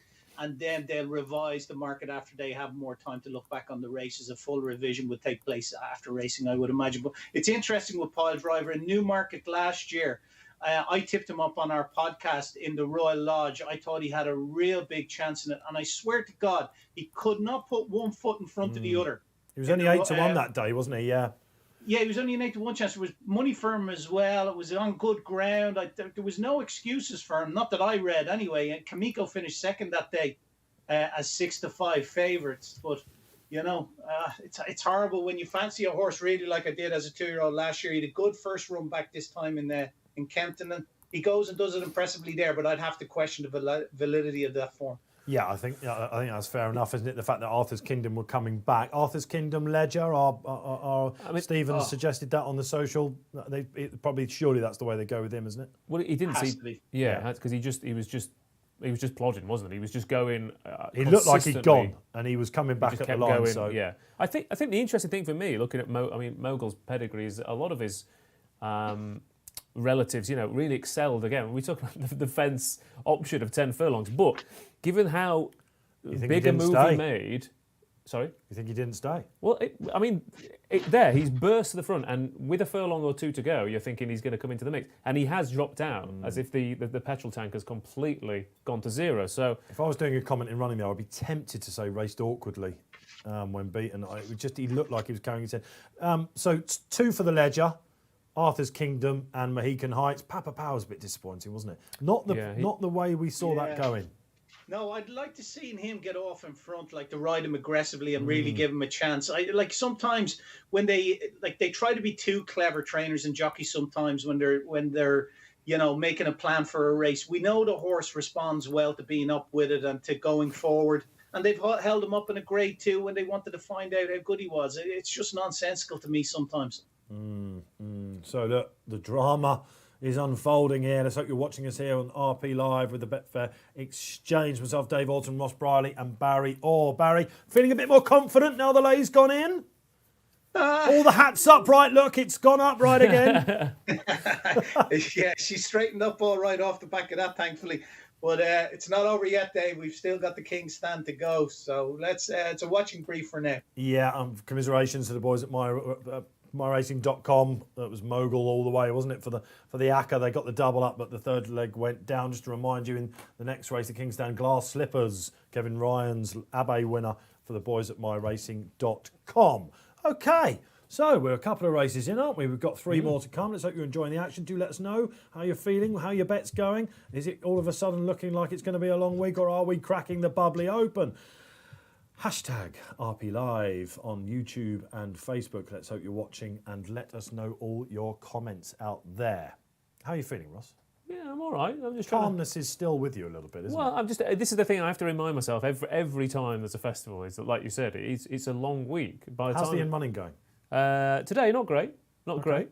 Said with a poker face. A little bit down. Bit down. Yeah. But it's trying to ease myself into it. Like I said, it's about not doing. First day is about not doing too much damage, I think, and making, like I said, because we've got extra races as well this week as well, so it's an even longer week than usual. So yeah. Of course, usually 6 races a day. Of course, every day we've got 7, and then we've got the 8. Oh, the marathon that will be Saturday, Barry. Oh, will we still be standing? What sort of colour will that be then? I'll be caked in sweat by then. Yeah, absolutely. So look, so much coming your way. It's a fantastic week, and not as we know it. It's a little bit surreal, but lifting the spirits of the nations. It's a huge sporting week. Football comes back, of course, as a PGA in America, the golf. So look, we're finally coming back, aren't we, lads? And absolutely delighted to be there. We can see, just watching the cameras here in the studio, Willie Muir up on the podium, looking really quite chilled out. Actually, he is, isn't he? He's got a Ross Brierley type haircut, hasn't he? He's taken lockdown seriously as well. He really, unlike some of us, of course. But yeah, absolutely. Look, we don't all live with a barber like you apparently do, Dave. Yes, quite right. I am blessed with that one. I noticed Barry's always kept it nice and trim as well throughout all the. Look at that! I have. Yeah, quite right. Okay, that's definitely a family member, isn't it? That's got family member haircut. Absolutely. Look, given the circumstances, Dave, I think there's bigger things to worry about than whether my hair looks awful or not. And I mean, it does a bit. I'd be worrying for Thursday. I mean, if you come in with locks cut on Thursday, no one would blame you at all. I'm just happy. I'm still, it's still. I'm holding out hope that it never goes. Okay, well there we are. A little bit of chat. We like to have a laugh here on Racing Post Live, but the action still remains serious. And perhaps one of the biggest Marmite horses of the week is about to run in the King's Stand.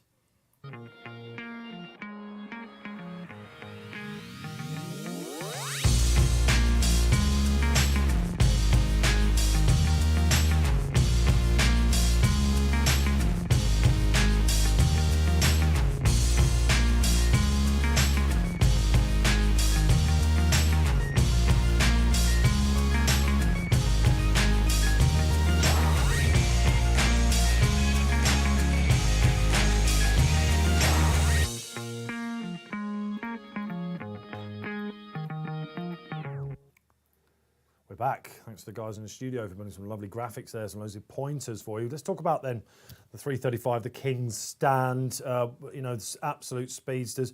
Barry, let's come to you for this one because the punters like to react exactly what you're saying, and now that you've got them back in the money, they're probably going to be wanting to weigh in. Batash or not to Batash?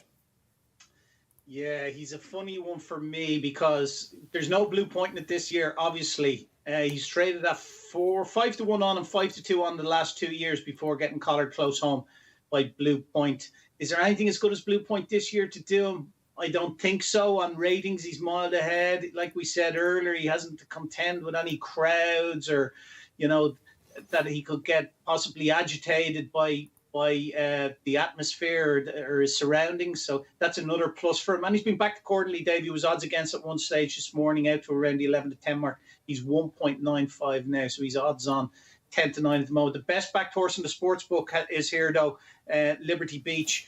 was around the 12-1 mark, is into 5-1 now, Liberty Beach, and Jason Hart in the plate there for John Quinn. Be interesting to see couple of 3-year-old fillies in the race. She's the only 3-year-old filly in the race, and she's been backed really, really strongly. I'll give an honourable mention to Sergei Prokofiev, Joseph O'Brien. That is a cliff horse, isn't it? Sergei Prokofiev. Well, I'll tell you, it was that Joseph did our Royal Ascot preview last night and gave it a very favourable mention, in that there's going to be a load of pace in the race and the ground is going to be to his liking, and that's what he wants, a really good pace to aim at. And I think I'm going to back him in the place market. Ross, if you could do that for me, that'd be great. Now, obviously, there's 11 runners here, so your standard place terms are 3 places, but on the Betfair exchange, you can go your standard place terms, which are 3 places. You could pick alternatively 2 places, and you increase the odds of that likelihood, or you can pick 4 places, would you believe? So I think I'm going to pick 4 places, Ross, for Sergei Prokofiev, and we're going to back him in the 4-place market on the race, and he's currently around a 2-1 chance. He's 2.98, so I think we'll have 25 quid on Sergei Prokofiev to finish in the first 4, and I'm happy enough with that price, 2.98. So you've got some of it. You've got £14.88 matched. Still a yeah, 10 that'll get done. It's quite a liquid market, so I'm happy enough to leave that up. Once we went to back it at 2.98. As you can see, the liquidity underneath there, Ross, if you just want to hover over it there. You matched, Barry, you're in. Yeah, fully matched at 2.98. So we'll win 49.50 if he finishes in the first 4, and if he doesn't, we lose our stake of £25. So yeah, I'm happy enough with that. I think he's a horse that has failed to deliver on his potential, but he gets everything in his favour today. Now, you had a go at me for Ennis Timon, so I've got that. Sergei Prokofiev. Sergei Prokofiev. So they're 1-1, Dave Orton back in the game a little bit there with the pronunciations. All you need is patience in this game, Dave, isn't it? Exactly. You'll get your chance. You'll get your chance. Quite right. Look, he's one of those horses. Let's concentrate on him a little bit. That as a 2-year-old, when he was third to Calyx, if you remember, in the Coventry, probably his joint best run of all time, I think, was at this track. So you've got that in your favour. I just wanted to see him run a bit better behind the horse of Dennis Hogan, Sceptical, on his return. He came cruising, didn't he? Look, he's one of those horses, a bit like Equilateral in this race, Batash's stablemate. There are a couple of characters in here, probably talented enough to cause a shock. He's one of those horses for me that when you jump off him, which I am off him now, he usually goes and runs a blinder. I just would have liked to have seen a little bit more. Run more, drawn 3 as well. Expecting it to be stand-side. Yeah, well, this is the thing, isn't it? I mean, because Batash has drawn 10. Which is near side, of course. Yeah, so he's going to be down this near side, and he's going to be kicking on from a long way out. They're not going to. You can't really hold on to Batash. They did try him, I think, at York last year, didn't they, or the year before, and it didn't really work out for him. So you can't rein him in. So I think if he's drawn 10 and he's going to be showing blind and early pace, you want to be over towards that side. You know, you like to see Liberty Beach and Tis Marvellous, who are both hold-up horses, are going to have the perfect toe into it. You do worry about Sergei Prokofiev over in 3. He's also an exaggerated hold-up horse. I think he won the Cornwallis Stakes at Newmarket, and he came.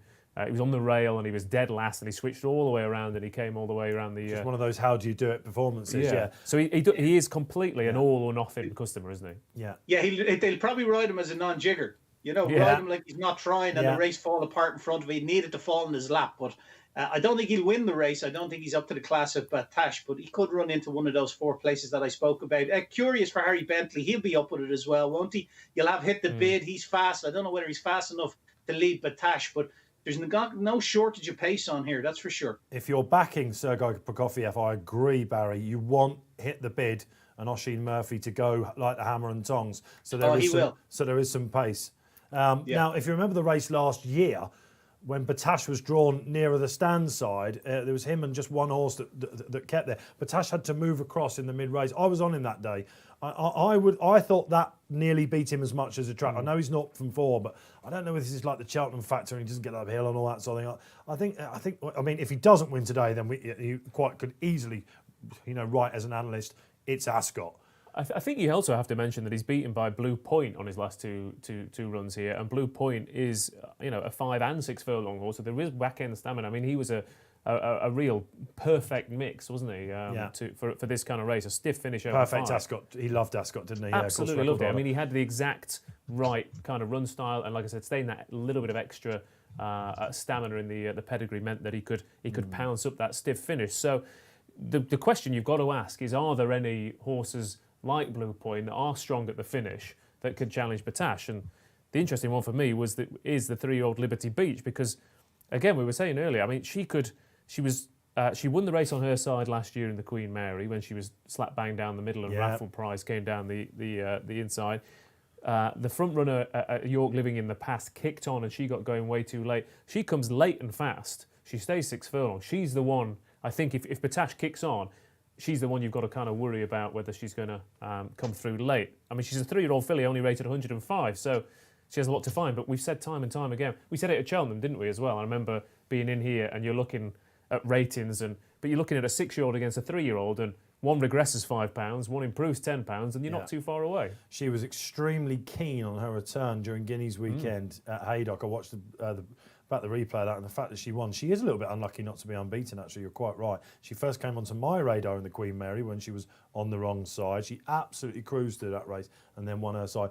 For me, that's the one I think could really upset the apple cart if you're with Batash. It only comes 9 days after Haydock, but if it has knocked off a little bit of that freshness, and the key question in the race will be whether she can latch on, whether she's quick enough to latch on to Batash. If she does, they were thinking about going over the Diamond Jubilee, or maybe even the Commonwealth Cup was mentioned, wasn't it? Over the 6. They've come for the stiff 5 as well. They won't be worried about her in the final furlong. And she's my pick. Well, yeah, I agree. And she was 10-1 this morning, I think. So the market has reacted really, really strongly to her. I mean, I work with Sean quite a bit as well, Quinn. So I know the team very well, and I'm hopeful for that reason as well, because when they have a classy horse, they know what to do with it, and they do. They have had commentary success in the past. Indeed, they Royal have. Ascot Success, the Wow Signal, I think. Well, the Wow Signal pulled it out. Absolutely, you've just taken lockdown to remember all these. It's coming in. It's coming in now. It's flooding in. You've done your reading, Barry. What do you do, Ross? What do you do with Sean Quinn? Is that John Quinn's son? Yeah, do a bit of punditry with him on William Hill Radio. So I've known him for quite a few years. He is a character. Oh, right, okay. And occasionally see him, in the car park at York. Yes, I've seen him at a couple of Derby Awards as well, late on in that pub that I often bump into Barry Orr in as well. So yeah, Sean, listen, if you're listening out there, if you're watching, we wish you all the best, because this is a filly that could just step up. What about Glass Slippers, Barry, for Kevin Ryan, who of course beat Batash in the Prix de l'Abbaye when they were last seen? She's been pretty solid in the market, and they will have a line on Liberty Beach and a couple of others. Yeah, she's a really nice filly, isn't she? And like you say, in the Prix de l'Abbaye, I know the ground was quite soft that day, and it was probably the end of a long season for Batash, but they did support him that day. He was well punted. He was steady away. I like, there's a lot to like about her. I just don't know whether she'd be ready first time up to win a Grade 1 of this standard. But she's a filly that have an awful lot of time for. Yeah, first time up was what put me off. If you're looking at a 3-year-old campaign, she did take a long time to warm up, didn't she? I'd be right about that. But she's got the verdict over Batash. Do not be surprised if she comes out on top. And 4-1 suggests a lot of you think that. Yeah, and again, when we talk about seasons and trainers with targets and the rhythms of horses, horses who do find their feet at the back end of the season, and then you're having to bring them back at the start of next season and get them in that same vein of form, whereas horses, for example, like Batash, which peak in the midsummer as well, I wonder whether that's going to have a bearing on their decisions of their targets, because you think about, like you said, the back end group sprints where the ground is a little bit softer and she's got a couple of runs under a belt, whether that's going to be her target. I mean, if you've got a Group 1 winning sprinter, you've got to go for this race if she's fit and well. So I can understand why they've run, but yeah, I wonder whether August, September, October might well be when she starts to come into her best. On the flip side of that, and to make it a bit more tricky for you, Kevin Ryan, some of his fancied horses have started winning first time out in the last week or so they'll fancy their chances, no doubt. She's drawn in 4 more towards the middle of the pack, so and she does stay 6 their way as down. well. She does stay 6, yeah. So again, she's got that extra bit of stamina. What about some of the rags? You mentioned Curious, Barry, for Henry Candy. Henry's comments in the paper, if you're reading the members section this morning, he said she probably doesn't look good enough, but the family improved incredibly, I think was the word, the adjective he used. And this is a man that knows his trainers, or his sprinters all right. Yeah, likes to be up with it. Expect Curious. I'd expect her to blast out at gate 7 and to be right on it from early doors. Actually, I think her and Hit the Bid will probably get off in front. I know one's drawn in 2 and one's drawn in 7, but I think that those two and Batash will probably just track them for as long as he can. I think Batash would be happy just to take a bit of a lead for as long as he can off the back of just getting nutted the last couple of years by Blue Point. Like an all-known form, Dave, he should win, shouldn't he? Yeah, listen, he should be. We're talking about 1-2-6 odds. And as I said, Paul Keeley said he should be short. Let's see what Paul actually thinks to give you another pointer. The world's top sprinter, Batash, is only a shade of odds on to win this race because he's been beaten in the last 2 runners, but he's been second to a horse that is so far better than this year's field that even that form would make him win very, very easily. I think he should be long odds on, and I cannot see him getting beat. Oh, you punters out there love it, don't you? When Keeley puts up a shorty, it's not often it happens, but he's very confident about this getting over the line. Let's have a quick reminder of the market then, see if that's going to cause a ripple on the Betfair graph. He was around about 5 to 60 mark, 10 to 11 I can see, just about in a place. He's still with the industry. Barry? Yeah, he's the same. He's 10 to 11 now at the moment, or 10 to 9 on 1.90. Glass Slipper is currently 6.8, which is a 6 to 1 chance. 5 to 1 Liberty Beach, 6.2. 14 Equilateral. He's been a big drifter in the race, really. You know, when the anti-post marker first went up with this, he was a clear second favourite, but absolutely friendless in the market. Batash's stable companion, he's been matched at a low of 9.6. So, yeah, he's pretty friendless. He's, again, like Sergei Prokofiev, who I mentioned, I think he needs to be best fresh, actually, this chap. When he won first time out at Meydan in Dubai, which seems like another aeon ago, doesn't it? But it was travel. He's often a horse that's not produced, but you're right, Barry, there was a lot of love for him anti-post-wise, and yeah, he's a lot bigger than expected. Yeah, he had a really good... like you said, first time out record, because he is a bit of a head case, isn't he? Let's be honest. Yes. So, I worry about him getting up the hill a little bit here at Ascot, but at least he has had that break, which is a bit of a bonus for him. 117 days, to be fair, that's not much of a break for him. Like I said, he likes to come off the back of a good 6 months absence, but he's potentially a pace angle and another one who fades late on. James Doyle's got a nice association with him. He was aboard in Dubai when they were last seen. So again, we're coming up to the 3:35. Another Group 1.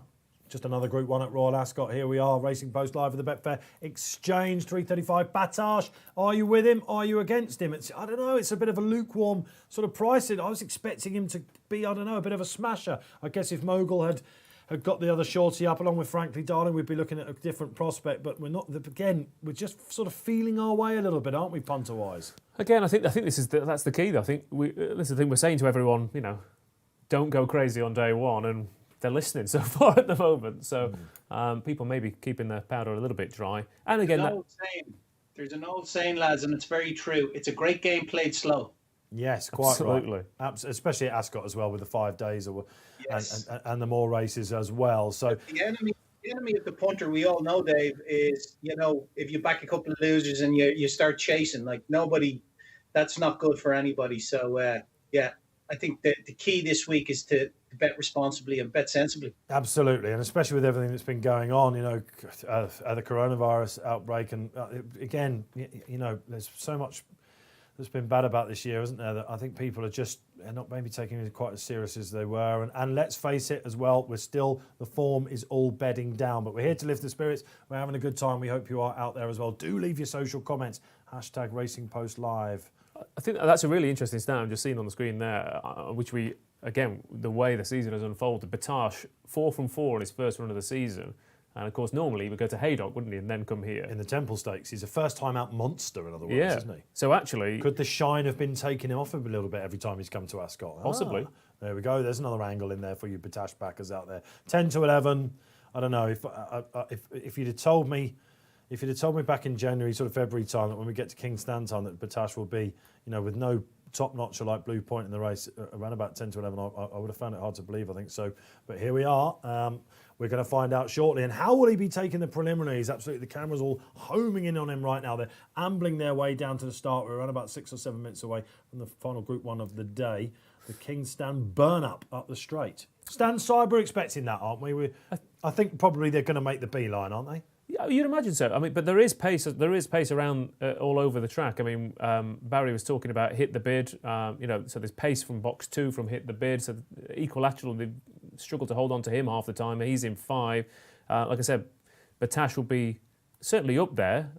Tis Marvellous. That's a horse that we haven't mentioned, isn't it? He absolutely loves Ascot. In complete contrast to Batash. This is a guy that, when he turns up here, brings his A game. I think he was the one I was going to say to you. I think 4 places, he might not be the worst angle because, like you said, he loves the track. Again, he's another one who stays 6 furlongs.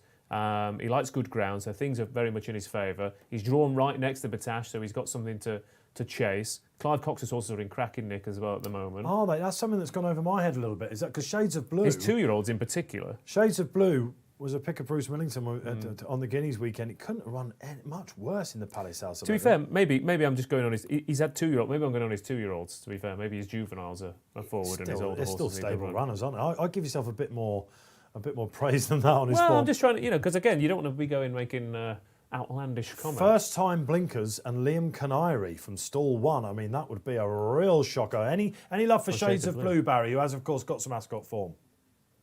No, he's 55 at the moment on the Betfair exchange for Liam Canary.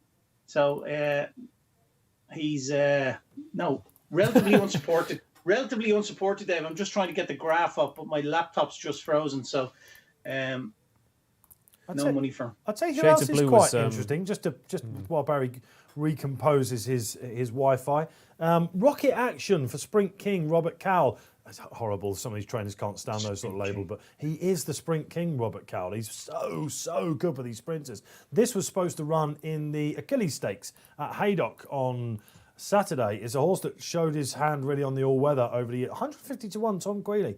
Frankel's rider, Tom Quealy. I'm really surprised that he's that big. I wouldn't have him the absolute outside of the field. I'm not suggesting he's going to hit the top 3, but I think he's an interesting horse going forward. Keep your eyes on this. Again, we're learning so much about this, aren't we? We've got so many shows lined up for you here on Racing Post Live throughout the year. Thanks to Betfair, they're sponsoring us. We're going to be back for Glorious Good. We'll be looking at Galway. We're not going to miss any of the action whatsoever. It may be still behind closed doors, but we'll do our best to transform you there and tell you exactly what's going on in the virtual betting ring that is the Betfair exchange. So Barry, come on, if you had to make a call, what's he going to go off, the big Batash? Oh, he's frozen. Lost him. That was a ponderous face, wasn't it? that was a curveball I threw him, and he didn't want to answer it. We'll come back to Barry in a bit. All right, I'll make us just 5 to 6. I don't know. Could this go off even money? Is this possible? I don't think so. You think it'll stay as it is? The layers aren't brave enough. Well, I think the thing is, there's no. The horse that's they're steaming into is Liberty Beach now is 4 to 1 on track. Like I said, it was 10 to 1. So that's the only horse who's attracting any support. And a bit like we were saying about the Ribblesdale earlier, once you get past the first 3 or 4 in the betting, the rest of them are all way too big to make any impact at that end of the market anyway. So. Barry, you're back. You're back with us. I certainly am. Can't keep a good man down. There he is, and absolutely excited about this Batash. So remind the viewers who've just joined us, Barry, exactly what your play was here, so maybe they can react and get involved. Yeah, so my play was backing Sergei Prokofiev. Did I say that correctly? Prokofiev. Prokofiev, excuse me, David. Your lecturers will not be impressed with you, Barry. Sergei Prokofiev backed it at 2 to 1 in the place market, but we backed it in 4 places on Betfair. And you can go to standard place terms of 3. You could go 2 or you can go 4 in a race like this. Love it. I've gone 4. Love it, absolutely. And listen, like I say, he's more than talented enough. There's your graph. Then you can see that Ross Brierley's doing the action for Barry. Unfortunately, he has drifted out, so we haven't. We're not matching. We've got the opposite of value on the price wise, but again, the main move for that, as you can see, bit of a shortening for Well Done Fox in that market as well. I think maybe a little bit of Big price money for Richard Hannon's He's a horse runner. with some. Richard Hannon won the first race of the meeting. That was a good run, actually. I think career best, wasn't it, the Palace House behind Far Above. So sad that Far Above's not running with us here this week and had to be retired due to injury. Really impressive for James Tate. But yeah, Palace House has often been a leading trial for this. So 33 to 1. There's been nibbles. I think the interesting thing for him was he ran at Ascot against Calix last year over 6 furlongs and it showed blinding early pace and he finished last, but you wouldn't have known it if you'd have stopped it at a furlong and a half from home. So no surprise to see this horse be campaigned at 5 furlongs since then, and he wasn't that far behind Far Above, and Far Above would have been most likely been single figures for this if he'd have turned up today. Oh, absolutely. Look, you'd be talking about second favourite, I think, probably. So it's Liberty Beach for myself and Ross. You've seen where Barry's playing. He's gone for a hopeful place back of Sergei Prokofiev, Ryan Moore, Aidan O'Brien. Not often you see them with 25 to 1 shots. Their sole representative as well. We're getting excited now because it's Batage time. It's really one of those 1 foot in each camp, isn't it? I was going to ask you before you disappeared quickly there, Barry, exactly what sort of SP we'd be looking at if you had to put it down. Do you think he's found his price now, or could he even go a little bit shorter? He could go shorter, yeah. I've just seen him there. He's just left the parade ring. Like, the other horses are down and milling around behind the stalls, and the favourites just seems to be a little late to post. Even with no spectators. Even with no spectators, yeah. They're not taking any chances at all, are they? No. But he's going down as quiet as a lamb, really, it must be said. But yeah, he's going to be around the 10 to 9 on mark, I would imagine. Yeah, he does look in very, very good form, and as Ross alluded to, he's a first-time out bullet, isn't he? Just 1-1-1-1 and 1 next to his name. Jim Crowley aboard as usual, bidding for a double, and there's a lot of pressure on Jim here, really, because people said he went too hard when Blue Point picked him up the previous year. They tried to take him back a little bit last year, didn't they? And still got beat, and still managed to get beat. And Jim said, I mean, at Goodwood when he wins. That's the King George or whatever it is there, the Group 2 sprint. Yeah. The smile on Jim's face because of what he's just ridden is something different gravy, isn't it? Well, again, and that's the thing, he's incredibly fast, which isn't necessarily a trait that gets rewarded at Ascot, is it? It's that little bit of stamina that usually gets rewarded, but he's just such a classy animal. Obviously, you said if the pressure's on, but he will have had a little bit lifted the fact that he managed to navigate that first race so perfectly, and he's got the winner on the board already. And based on what happened in that first race, he's going to be thinking, well, I'm in the right place in box 10. But I mean, the front two in the market, it's those and nothing else at the moment, because he's shortened up even further, Batage, and Liberty Beach keeps getting backed. So it's those two. No one wants anything else. But a Glass Slipper's is out to 10s on Betfair. I keep thinking about Southwell at the moment. I'll tell you why. Because you see the jockeys with the face masks. They wear them all the time at Southwell, don't they? Because the kickback and the fibres. It's like watching Royal Ascot at Southwell. All the jockeys go now. It's I not would too love different. a 5-day Royal Ascot meeting in the middle of the winter at Southwell. You'd be all over that. Oh, absolutely. It's a great in-running track to punt at, isn't it, for you Betfarians out there? Okay, they're going in the boxes. We're back on track, and Batage ran about 5 to 6. Barry, could that go 4 to 5? Yeah, potentially he could, although they're going to be a couple of minutes laid off. So I don't see him going any shorter than what he is now, 185, which is 5 to 6. Yeah, that looks a fair enough reflection of his chance. Okay, I mean, we're concentrating for just joining us and thinking they're talking about a lot about this SP with Batage, but we were expecting him. Would you really be that surprised if we'd come in and it had been 2 to 1 on? I wouldn't have done. I think I'd have fallen off the chair. You would have done. You would have done. Yeah. Yes. There's no way he was ever going to be a 2s on chance. Well, like these markets are with the 72-hour decks, they're so mature by the time they even come race time that there's not a massive manoeuvre for surprises. A very good point made. Okay, so the last couple are going in. They're a couple of minutes off thanks to Batage. How will he fare? Will they come stand side? They're off and running in the 2020 King Stand, looking for the early pace. Batage taking a really keen hold. Tis Marvellous on the near side, tracking him far side. As expected, Hit the Bid has gone streaking ahead. Glass Slipper's got a lovely lead along with Shades of Blue. Curious up there as well. Of the back markers, Equilateral taking a real keen hold. Rocket Action on this near side as well. Liberty Beach, Barry, in a nice position, just stalking the Fav. Yeah, very much so. The Favs got out in front and went 6 to 4 on, nearly 2 to 1 on now in running. Batash, and he has them all at it already, Dave. Yeah, and it's near side. Liberty Beach looks the danger if there's one, because all those on the far side, if you've gone that way, you've probably done your money. Equilateral now getting into it, but Batash opens up. Will he get up the hill in front? Tis Marvellous comes back. He shouldn't really be in the same sort of class. This looks like it's going to be a 1-2 for Charlie Hills. If you took the price, bow your caps, have an eye, because Batash is over the line finally at Ascot. The pressure's off Jim Crowley. It looked like Equilateral on the near side just about got up for second, and Liberty Beach a very honourable third. Slightly uneventful, that. Yeah, it was a bit of a procession, wasn't it, for Batash in the end? You had the challengers on the heels, in particular Liberty Beach had that perfect position, but you just saw him go through a gear that she doesn't have. Yeah. And she's run a cracker. We were saying about Tis Marvellous at his favourite track. He's finished fourth, so again that fourth place market. But all down this near side, it was Batash, Liberty Beach, Tis Marvellous, and Equilateral. If you were in the middle or the other side of the group, because they were kind of in one group. No chance whatsoever. But again, Batash is the whole nexus of this race, and if you were away from him, you really struggled to get involved. Equilaterals were an absolute cracker, because that's something he hasn't done in the past. He's shown resolution at the back end of his races off the back of a strong pace, and interesting to see if he can build on that fresh throughout the year. But again, we didn't have that 6 furlong Group 1 horse to have that extra stamina to take Batash late on.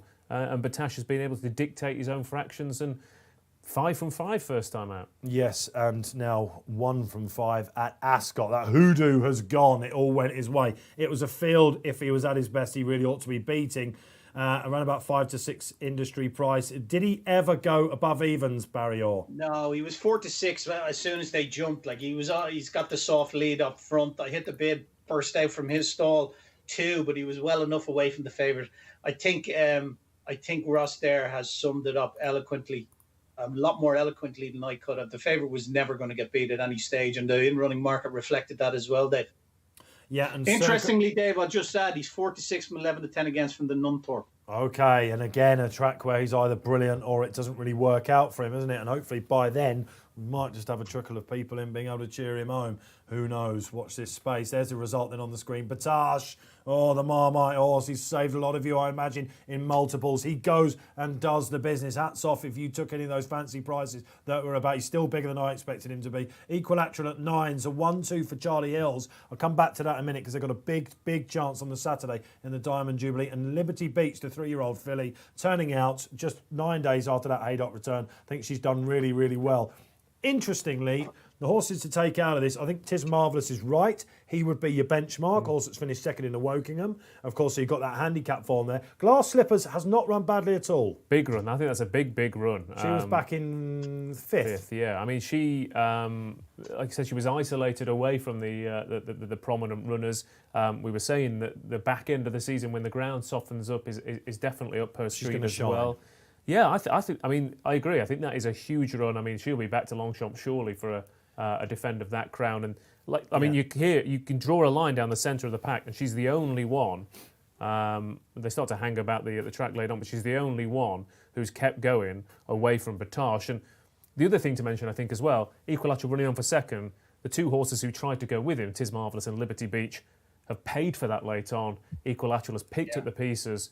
So I think it's basically, you have to be Blue Point was some horse, wasn't he, to go with Batash and keep going and out-battle him. 2 years in a row, the now retired Blue Point. The interesting thing about Tis Marvellous in particular, I know his owners, and he's caught in between 5 and 6 furlongs. 5.5 is absolutely perfect for him, hence he loves Ascot. I think Liberty Beach might just fall into that section as well. You were right, exactly what you said there. You've nailed it. She didn't quite have that gear a furlong out to stay properly with, and she's not faded, is she? So, she's run a cracker, really. I mean, she's a 3-year-old filly on her first crack at the grade, and she's finished third against one of the best sprinters we've seen in years. So, I mean, if you own Liberty Beach, you're thrilled to bits with that, because once Batosh moves aside, she's going to have another couple of years to strengthen up and improve. Yeah, don't forgive though.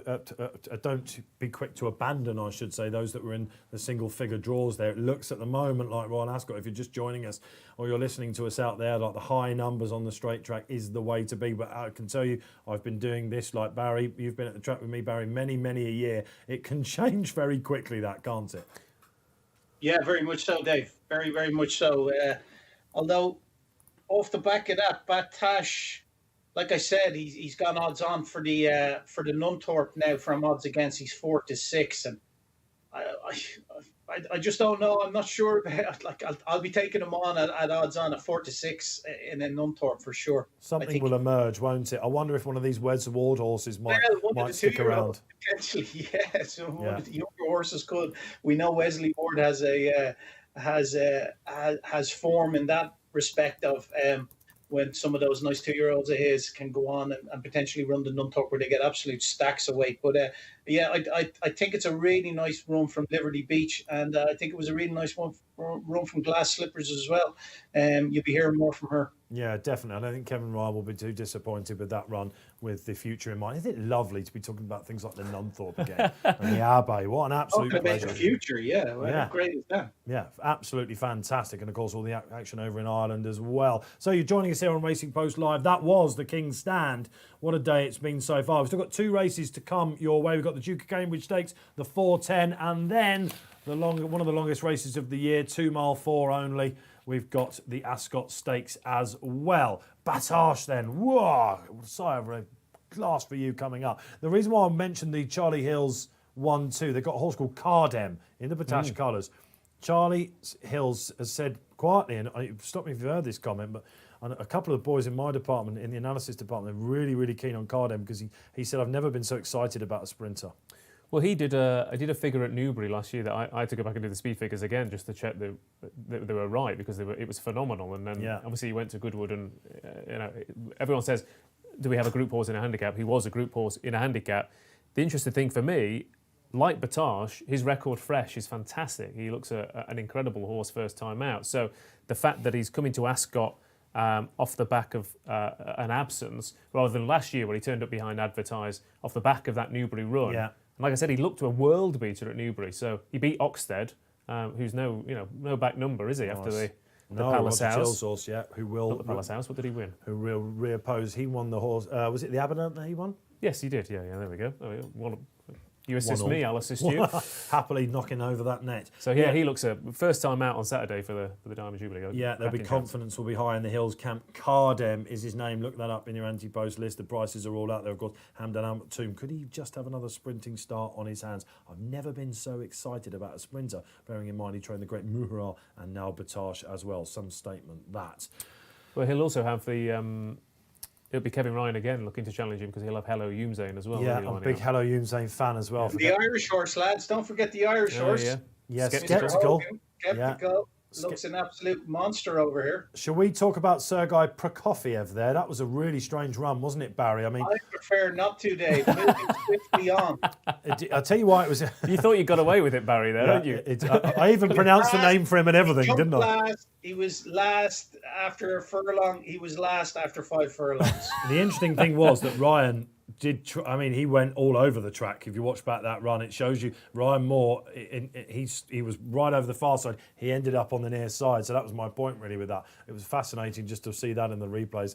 Ryan Moore now definitely basically putting his colours to the mast on Stan's side so far today. So we've got another straight track race coming up, the Duke of Cambridge Stakes, much more open race perhaps than we've just seen with the sizzling Batash. Let's have a reminder of what we have seen so far. We opened up here with the 150, the Queen Anne. How did Circus Maximus drift out to 9-2, back into 4-1, and Chin Terra Bellum there, superb finish. Frankie and Gosden, business as normal. Frankly Darling in the Ribblesdale, now a hot second favourite for the Oaks. We saw a real surprise to some, not Tom Segal price-wise. We put up Pile Driver in the 3 o'clock. That was the King Edward VII Stakes, a player for the Derby, and a wide-open Derby, I think probably we can now say. And then, of course, Batash really bringing the class, wrapping up the Group 1s on the opening day.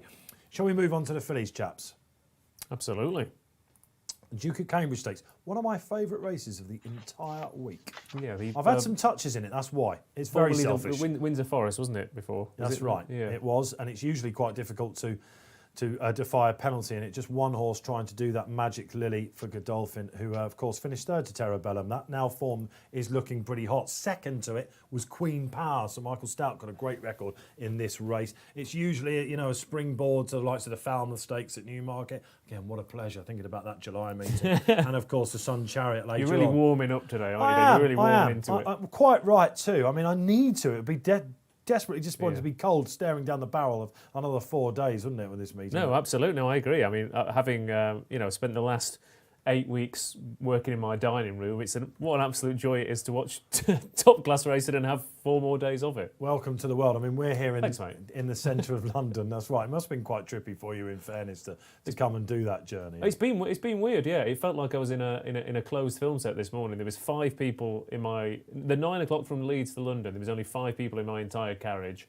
I walked here from King's Cross because I thought I don't want to chance the train or the tube. I barely saw a soul. Everything was shut. We got here. It's quiet bizarre. out there still, isn't it? It's bizarre. So, but it being in here, we kind of forget. I'd forgotten it was all happening, if I'm honest. Yeah. Well, that's not a bad thing, I don't think, and that's what people are trying to hope for, isn't it? A little bit of escapism. We all missed it so very much when we needed our spirits lifted. What about Dublin, Barry? What's it like over there in Ireland at the moment? If you've ever got out of that study, I don't know, but I haven't left my bunker in a couple of weeks, that's for sure. No, I'm very fortunate. The weather's been so good over here, and been getting out for plenty of exercise. But life's slowly but surely getting back to normal for a lot of people. Obviously, you still got to be very cognizant of public health advice, and everyone is. And we're all living in. We spoke about this before, and I hate the expression "the new normal," but it is the new normal. Face masks and rubber gloves and all sorts of things, but. It's just what we've got to live with now, and that's the way things are until, please God, we get some sort of vaccine. Can you adapt that top hat to have a mask maybe come down as well? Maybe a shield, only when I'm back in Losers. I mean, that's going to steam up with a face mask as well, isn't it? You wouldn't want to ride around Southwell in a face mask and a top hat, that's for sure. Okay, Barry, great to hear from you. And sticking around for the last 2 races, Barry, let's go to the market then, because we would like to do this. This is our format. We like to hear what Barry Orr is playing, how he's doing it on the exchange. Where are we going in the Duke of Cambridge Stakes? I haven't seen your selections, Barry, so I'm genuinely fascinated to know. Yeah, I think the Betfair Dahlia Stakes that Terabellum won in Newmarket holds the key here. And we've 2 horses that contested that race. We've Magic Lily in there, and we've Queen Power as well, who finished second that day. And I think my money's on Queen Power. I'd say after what we've seen in the first race, that form really stacks up with Terabellum just getting touched off. In the second race, the Queen Anne. Terabellum just getting touched off by Circus Maximus, and Queen Power will do for me. She's currently 4.8.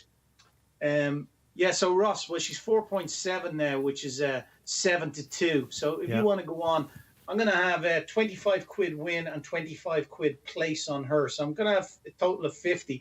But you can back her at 4.7 there. Like I said, the decimals include your winnings. So the decimal odds tells you the actual price. Decimal represents the total payout rather than just the profit. So there the profit is 92.50 in the win market first. And then if we go to the standard place market, if you go there, Ross, the standard place market in the 410. What are we looking at? So we're looking at her in 3 places there. She's currently 176 now. I think I'm just going to back her just at 25 quid on her there at that price as well. So there's only 23 quid there to back, but the rest of it will go over onto the other side, and we should get matched if we don't get matched in one go. But thankfully we did get matched, so we've 25 quid on the place market as well to win 1951, the year Dave was born. What odds on that? Quite right. Listen, absolutely never reveal your age on this show, that's for sure. Quite hard to guess, I imagine, as well, isn't it? We've all got a flecker of the grey going on, haven't we? I think, brought on by lockdown. That wasn't here in Cheltenham. I genuinely think there's a streak at the front that has been created by going to Tesco over the last 10 weeks. A lockdown streak. Yeah, absolutely. I'm hoping to get on a winning streak. Okay, so we've seen Barry's picks. Ross, do you want to take the floor? Yeah, I think it's a fascinating race. I mean, what interested me a little bit about this race was the fact that, for a mile group race, there's sort of 5 horses who haven't won over the trip here, including the favourite Jubiloso, who's finished 3rd and 7th on her 2 starts, and she does have quite a speedy pedigree. She is drawn in the ideal place. She's in 11, so things are looking good for her. But yeah, the likes of Queen Power and Nazif, I think, potentially have that back-end stamina. And I can certainly see the Queen Power angle. She's run once over this trip where she was incredibly unlucky on the round track at this course, where she was given too much to do off a steady pace, and she came rattling home. She got beaten in a photo, and she really should have won there. Frankie Dettori rode her to sleep from the front on a Gosden runner, Muchley. But speaking of Gosden runners, I really liked Nazif on her last couple of starts. Yeah. She does have to take a step forward. She does have to improve, because this is a Group 2 after all. But she showed a cracking turn of foot to go past Bilsden Brook at Kempton last time out. She's 3 from 3 over the trip, and I thought she'd be really strong at the back end. And I'm hoping if she's in the stalking position that Jim Crowley's found himself on the first winner earlier on, then she could be hard to peg back come the final furlong. Jim Crowley, Hamdan Al-Maktoum, going for a treble, we should remind you as well, so confidence will be high. Yeah, she's a late bloomer, isn't she, Nazif? And she drifted out in the market prior to that Kempton return as well. Something when Gosden drifters win, it does make you promising for their next run as well. Is it I think it's a hotter, or certainly a warmer Duke of Cambridge than we've been used to. There's often some hot spots in this race. The fact that Jubiloso, I don't know, Ryan Moore I think probably had to pick it. You remember her last year, punters were really, really keen on her, weren't they? And you think, right, this could be the second coming. Yeah. Now she's a stout 4-year-old, 3-year-old to 4-year-old. So Michael Stout, unparalleled, no peers at improving horses as they mature. So look, she could well do it. She's drawn in 11. Which is probably, the place to be. Ryan Moore will definitely be near that stand side. After that Goodwood run, where everything went wrong for her, and then at Sandown, she obviously probably wasn't herself that day. But How Lavender's Blue is nearly 4 points bigger than her on the back of if Lavender's Blue turns up in that Sandown form, which is the if, and that's why I've chosen her, because she's the form horse for me in this. She's rated 110, same as Jubiloso, so she absolutely thrashed her that day. I was a little bit worried about the rain. That hasn't really come so far on the straight track. Certainly not. I can't tell if that's the TV or if the clouds are darkening. But well, the clouds are dark out there at the moment, I think, aren't they? But whether that's at the time of the King's Stand will be interesting. We'll get that for you in a minute if we can. But I think that I'm happy to take a chance on the readiness of her at 7-1. Amanda Perrett's had a couple of winners since racing's resumption. Rab Havlin knows her well. I'm not keen on her drawing 2, obviously, but hopefully she'll be able to tack across, and that won't be too much of an issue. They weren't hard against the rail, were they, in the King's Stand? We should say they were about 4 off it. It's not been, but every winner has. Even Circus Maximus was this side of trying to over. I'm hoping that she does a Circus Maximus. That's exactly what comes across. But Lavender's Blue, I think, is a horse. If you watch back her run, if you're on the members club at the moment, you're out there, you're able to click it. Check out her replay in the Sun Chariot Stakes. Yes, she petered out a little bit towards the back end, but he gave her far too much to do. I like the fact. I hope that she tracks the pace, and I'm expecting her to be a big player in this. Yeah, I wonder whether with Jubiloso, whether the back end of last season was. I mean, she burst onto the scene, didn't she, in April, and she had a couple of really impressive wins in Newbury, what were essentially. Wasn't it, she was really quite impressive that day, wasn't she? Because it was Chelmsford first time out, wasn't it? Yeah. But I wonder, she might be another horse who first time out is the time to catch her. Yes, and again, like I say, bred to be that little bit better from 3 to 4. It looks like Nazif's going to go off favourite here. She's just usurped.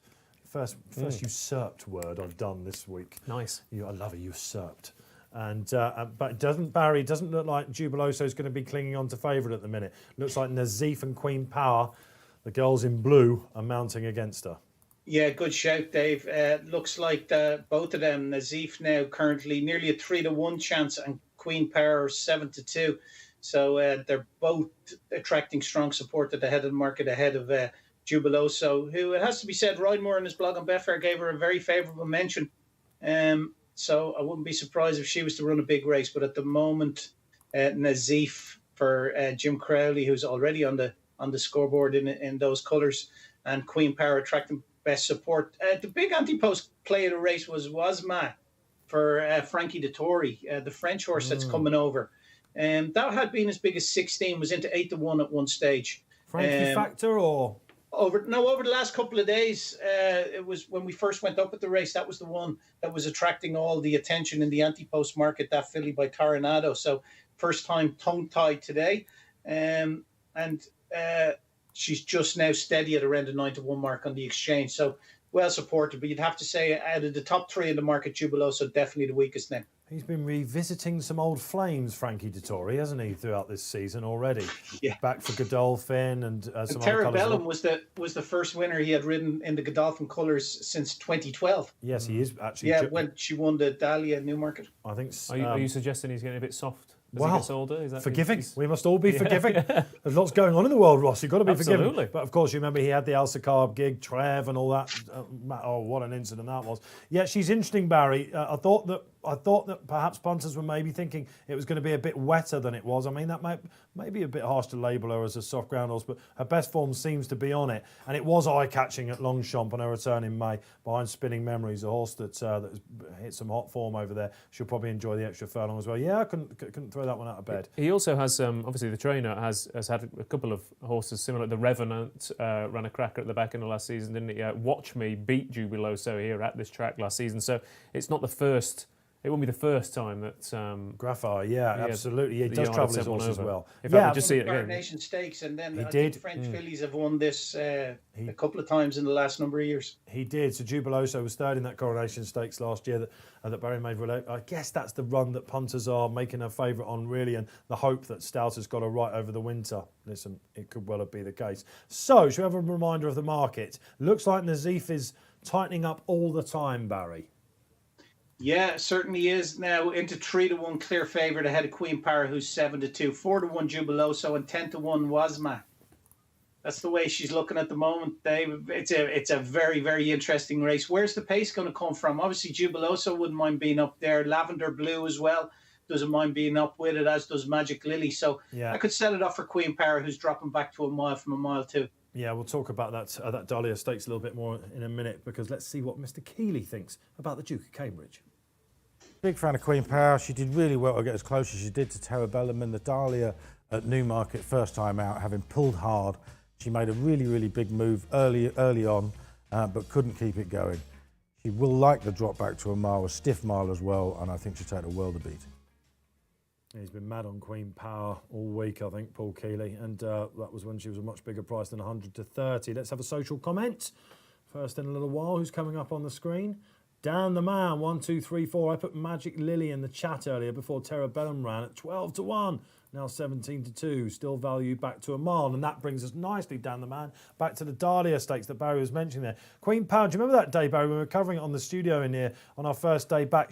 We were slightly worried about a potential post bias that day. It turns out there was a really strong headwind there. There's course records going all the time. She was slightly inconvenienced by being out the back that day, wasn't she? And Magic Lily was the pace angle there. Yeah, very much so. Terra Bellum won quite easily at the finish, but as Keeley said there, Queen Power did pull hard, and stepping back to a mile or dropping back to a mile should play to her strengths significantly more than you would imagine Magic Lily. Although, having said that, Magic Lily, on a strict interpretation of that, shouldn't be too far away from Queen Power. No, that's right, and it's still at 9-1. Perhaps the penalty putting it off.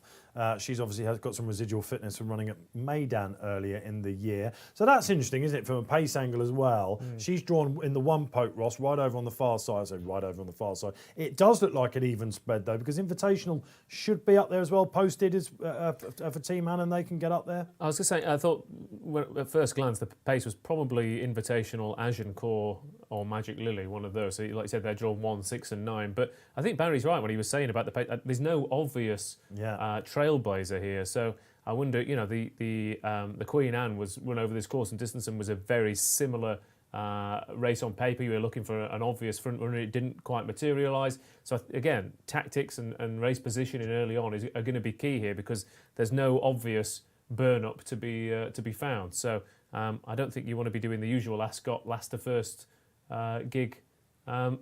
Unless, sometimes halfway through a meeting like this, jockeys they suddenly go, oh, well, there's been no pace today, so I'll tell you what, I'll try and take advantage, and suddenly 3 of them do exactly that. always the way. And trust me, they read the Racing Post spotlights all the time, and they look at the pace maps, etc. So yeah, just when you think you're getting onto a bias, the jockeys have a very quick way of turning it on its head. And as I said with Barry earlier, the weather and tracks drying out and watering, etc., it can all change. It's usually where the pace lies on the straight course at Ascot. But if you're just joining us, high numbers have held sway on the straight track so far. Batash, how good was that? Let us know exactly what you think of him. He's back, isn't he? What about his Ascot hoodoo? Were we just talking absolute nonsense? Let us know. Hashtag RP Live with the Betfair Exchange. Myself, Dave Orton, Ross Brierley and Barry Orr in the house. 2 more races to go then, chaps.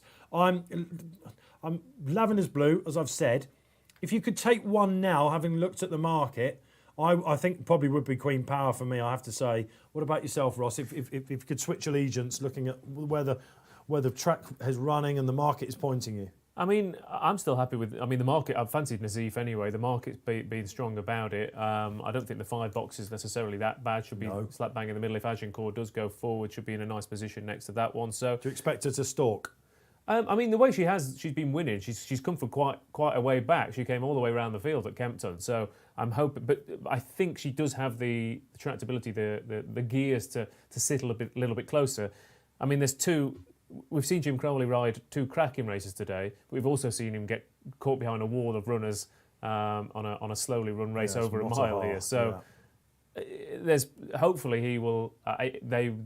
Hopefully it won't happen exactly how it did in the Queen Anne, and everything comes across his near side off a slow gallop, and he gets boxed in because he was very unlucky. He could have been, ridden a bit closer. He could have had 3 winners on the card. But so I'm hoping Nazif.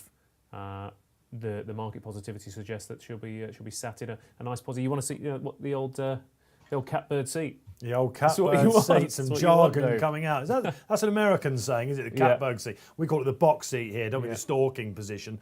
Ross is quite big on his Betfair in-running jargons, which is something that I need a refresher course on. I can't even remember certain names, so never mind certain phrases. Barry, if you had to pick one out, who's been the real popular horse? Which one? Is there a curveball in the market here? No, not really. Other than Lavender Blue. Last time we spoke, Dave, she was about 11.5. She's into 7.8 now. She's one that likes to be ridden prominently as well. So expect Rob Havlin to have her up with the pace. And as an outsider, she's probably the one. I'm on Queen Power, but Nazaf and Queen Power, Lavender Blue, they're probably the 3 money horses in the race. Jubiloso less so. Yeah, Nazif is very interesting, bidding to give John Gosden a double, and another 4-year-old, 3 to a 4-year-old. She could well have a lot of improvement, and I just like the way that she drifted out 13 days ago at Kempton and gone on top late. I remember her debut. She was a huge eye catcher on the July course last year at Newmarket. I'm pretty sure I covered that race, and I thought she's certain she's got to a mile. He said that he wanted to keep her at 7 for as much as possible, so I think now they're stretching out, and they are stretching out on the way down to post. She probably... it probably is going to take a bit of beating here, but around about 11 to 4, I think I wouldn't want to go any skinnier than that. On Nazif? Yeah. I mean, it's interesting because, again, you are getting horses who, you're getting that proven group form, and you're getting a completely different horse in the shape of Nazif, who, like I said, if I'd said to you after a couple of runs last year, will this horse turn out to be a group horse? You said, she's certainly got that ability. But to be fair, that's what I quite like about John Gosden. He doesn't rush into anything. If he thinks he's got a group horse and so he needs a bit of time, then he'll give him the time. I mean, we saw Terabellum earlier on. It was her first real crack at a race at the top level she could possibly win, and he doesn't rush these horses into races before they're absolutely ready. So the fact that she has taken a couple of maidens and a novice, then a couple of handicaps, and then a listed race, it is a nice gradual improvement, and she gets to know the racing game. She knows what needs to be done, and like I said, 4 wins on the bounce, and in theory this race should be run to suit. So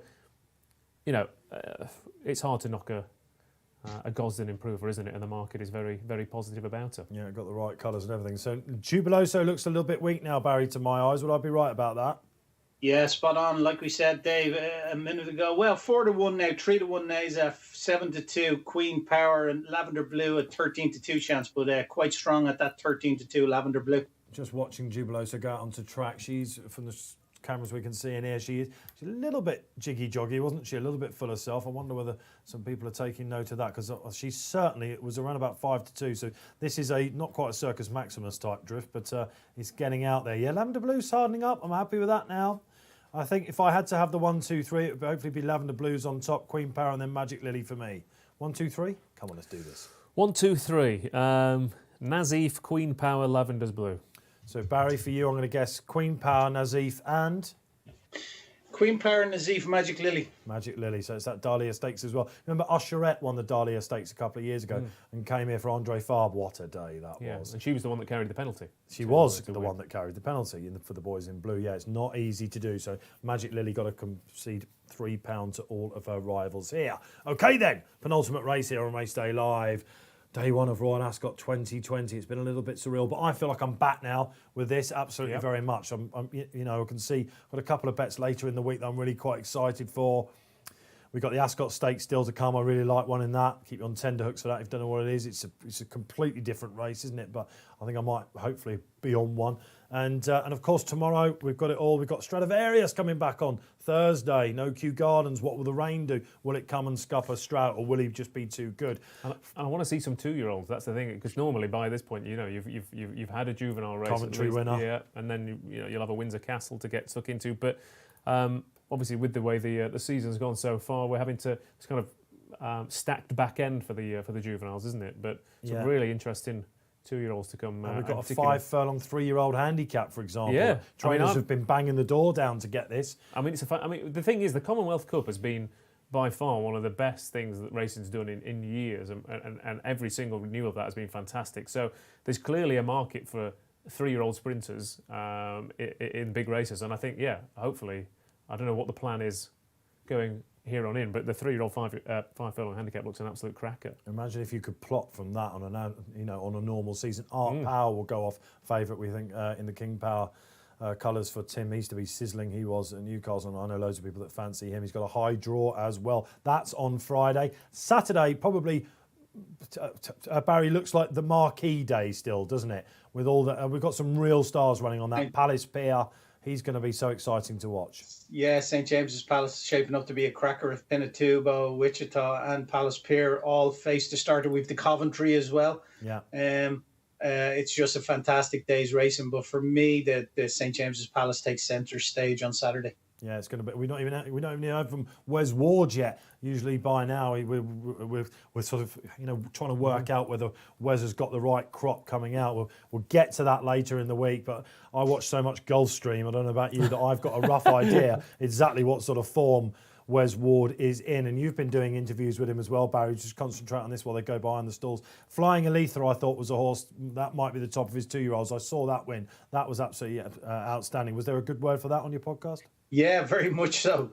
But he's a very positive man, Wes Ward, and he'd a good word for all his runners, and rightly so, because you're not going to be travelling them over from Gulfstream as he is this year if they didn't all have big chances. It'd be a strange one, Barry, if you interviewed him and he said, "No, we're travelling all the way over. We don't fancy it." Yeah, well, they were all getting beat as 2-year-olds at first. The first couple got beat, and you sense, is it because he's had to change it around? But you're right, he is the most bullish man you'll ever come across, Barry, isn't he?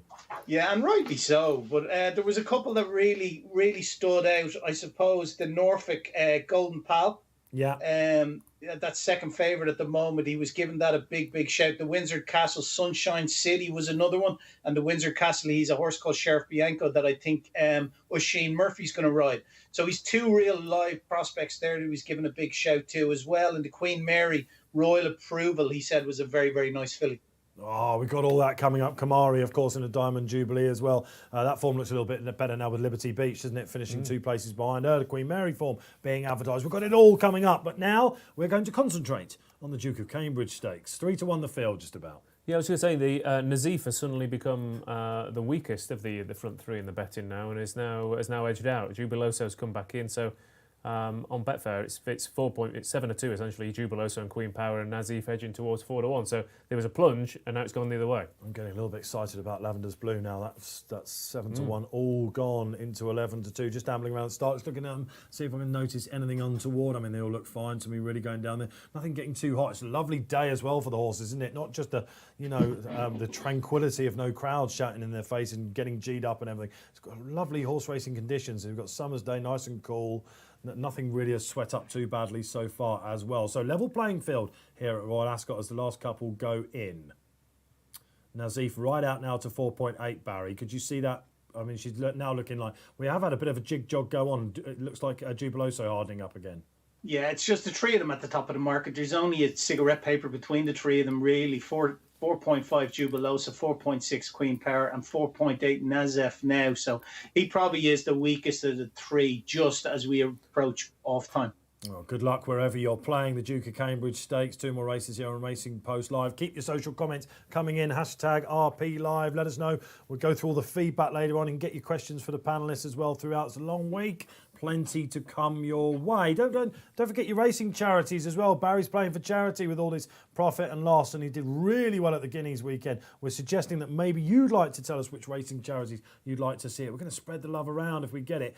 I've got a feeling we're going to end up on top as well as the week goes. It's going to be one of those good weeks, I think. I'm really looking forward to seeing exactly how we end up on the Saturday. So let us know. Get your questions in. I was going to say that's the other, you were saying about, I mean, the Saturday is fantastic this year. So we're saying about being patient. There's a Wokenham as well, isn't there? We've not even talked about that yet. One of my favourite races of the week. Oh, all this still to come. But here we go. Duke of Cambridge Stakes, and they're finally going to get off and running. Good luck wherever you're going. Who's going to lead them up? Will they come stand side? And they're off. A little bit slow out of the gates was posted for Team Hannon. Also, Frankie's horse as well. Wasma, not the best away. Frankie's going to have to weave his magic. But the pace is being set by Invitational. And interestingly, Ross Brierley, they're sticking to the centre. Yeah, they are. Although there was just a little move there from Jim Crowley and Nazif to just pull in behind Jubiloso and try and get over to this side. I think that's a good move. But again, they're not going a great gallop. We've seen so far today that there hasn't been an obvious bunch of front runners taking each other on. It's not a dawdle by any stretch, but Invitational is going a fairly easy lead. I like the position of your Lavender's Blue. I think that's a perfect posse pace-wise. So I think you'll be happy with that. But interesting that Jim Crowley, for example, is clearly looking to try and switch down this near side. Yeah, they're around about halfway then, Barry. Not been a strong pace, has it? Magic Lily, you liked her. She's just off the leader, which is Invitational. Jubiloso's up there. Where's Queen Power, Barry? In around about midfield. Midfield at the moment, just being pulled out and now asked to go and quicken. But they've all to get to the one in front, and your horse is travelling best in behind Lavender Blue. Yes, it is, and this will all be about who's ready in fitness. Have they let this slip? Invitational. Roger Verin, Andrea Azzini, Queen Power now off the bridle. Jubiloso finding nothing. Here comes Nazif. What will Lavender's Blue find? She's filling her lungs, not a great deal. Agincourt, could this be an upset for Sir Robert Ogden and David O'Mara? This is a horse that had some supporters at York and just got chin. In fact, she's taking it up. Queen Power now filling her lungs. It's Nazif. It's Agincourt. Looks like he's got the hold. Here comes Queen Power on the far side. Nothing else getting into it. We've got another barnstorming finish. It's going to be Nazif just getting on top under the treble, seeking Jim Crowley, and it's on the line. Nazif delivers for favourite backers. Agincourt just touched off. What a huge run that was for Danny Tudhope, who had such a good festival last year, and David O'Mara. And Queen Power just a little bit one pace back in the third. The three of them dominated, Ross. Great ride, I think. That's the first thing to mention. We mentioned mid-race that Jim Crowley had learned earlier on that you don't want to be on that far side and you want to have some space to challenge. And he made gradual movements to come to this near side, and he challenged the furthest towards this rail than the entire field. So I think that's a fantastic ride. Of course, Agincourt, Amazing Maria sprang a big surprise. Good shout. A few years ago in this race, and Agincourt went very close to doing the same. I assume it was Agincourt. It wasn't Jubiloso. It was Agincourt, yeah. Because it was Agincourt, yeah. Just a second there. I thought the pink silks threw me off then, but she's taken a real gradual improvement, Nazif, and I think that's a big run. I think that's a really big run because she's had to go through the gears to get there, and that winning attitude. This is again a horse like that. That's what 4-5 wins on the bounce for Nazif, 5 wins on the bounce, and when you've got that attitude, it really shows. Queen Power has suffered from being on the wrong side, I think. It'd been interesting to see if they'd have challenged next to each other. And Jubiloso has dropped out like nothing. So I think that, that's too bad to be true. You can't just blame that on stamina at all. But yeah, Nazif, I think the best thing there is a jockey riding with the utmost confidence today after his exploits so far. Oh, yes. Sizzling leading jockey at the meeting then, Jim Crowley, and Hamdan Al-Maktoum has also registered a treble as well. Barry, tell us the story of the market there. There were loads of different angles, and you mentioned My Filly Lavender Blue. Fitness, I think, was the issue there. Agincourt must have been a right flyer. Yeah, very much so. I suppose Invitational, the horse that led them up, hit a low of 2.54, which is 6-4. Agincourt hit a low of 1.5, which is 2-1 on. Your winner, Nezef, hit a high of 8-1 in running. So yeah, it was all going on there for sure. The straight mile in Ascot today, we've seen two crackers so far, haven't we? Yeah, massively. And I mean, Iconic Choice was back in fourth. A filly that Tom Daskin thinks quite a bit of. So you're looking at that form, you're thinking, I'm not sure about her, but she had some pretty good form last year, actually, and first time cheek pieces have helped her. She's run on the wrong side of the track as well. Jubiloso, I guess the jury well and truly out now. Nazif, I think if we're talking about it going forward, if you're looking at Agincourt rated 100 and you're looking at Invitational, who ran so well for a long way, albeit with the run of the race was afforded an easy time. A 98 filly, you could dumb the form down. However, the way that she travelled through the race, she's trained by the right people, ridden by the right man, and coming just 13 days after that Kempton run, she had every chance to shirt that, didn't she? Yeah, and like I said, that Kempton run was a slowly run listed event where they finished in a bunch, and it was a speed test, and she came around the field. And she showed a turn of foot to go past Bilston Brook, who's a Group 1 winner in her own right, and win really impressively. This was a completely different test. She went through the gears, and then she had to find extra to go on and beat Agincourt. They've pulled clear of Queen Power. I think the race you mentioned earlier on, I mean, she's got Newmarket form, so the Falmouth looks an obvious next step, assuming that she comes out of this all right. That'll be I assume the July meeting hasn't moved? Or No, it's still where it is. Thank goodness. You've got the Falmouth, you've got the Sun Chariot, those kind of things for the year. Yeah. But I really liked that because I think you can dumb it down with Agincourt, admittedly. But like I said, Amazing Maria a couple of years ago beat Resina, so it wasn't a bad renewal. And maybe they do aim one at this race and they run above themselves. She was progressive last year, Agincourt. Yeah. As I said, at the York Dante meeting, I was there and I was with a chap that backed her. And she got beaten, by a whisker. And I think that David O'Meara does know what he's doing with these horses.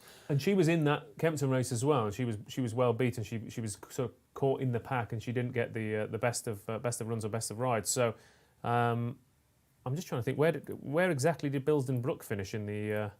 She was second, wasn't she? In the Queen Anne. The Queen Anne, yeah. I don't think she ran that well, did she? But Nazif for Filly, probably capable going forward. Has form on the July track. Again, what a pleasure. That July meeting is going to be fantastic. Absolutely. And I don't know, I think that there are some horses that you'll be learning from. Queen Power, Barry, she ran in the Ribblesdale last year, didn't she? And she just looked, again, a 2 races now. Is even a stiff mile insignificant for her? Yeah, she didn't look like a filly who appreciated drop back and trip. Not to me. Now, she stayed on one pace, but when they began to quicken up front, she wasn't never able to get on terms with them. And they've gone away from her really at the finish. She stayed on one place and probably lucky to get her place money and finish third. Yeah. But yeah, I think you'll definitely see her stepping back up in trip. Yeah, so hats off to Barry and Ross. Both your selections got the money there, fair play. Queen Power, I agree with you. I think they'll be looking at probably a mile 2. She was just a little bit keen last year. That's probably why they dropped her back, but quite clearly she doesn't have the gears to go through it. I think the disappointment, given the way the race was run, and to be fair, I think this is indicative of the way the Yard's horses have run so far, was Lavender's Blue, who, to my eyes, blew up. I think she travelled really well. Did. She was in a great position. There's been 3 or 4 Amanda Perrott horses. I'm trying to remind myself of. She had a couple of sprinters at the Guineas meeting that travelled all over their rivals. I know she had a winner that day, but a lot of them are looking like they're needing that first run. And Lavender's Blue, perfect position, travelled like an absolute dream throughout and just didn't get home. So I think you'll be looking at her going forward with the Perrott horses once they've got that run.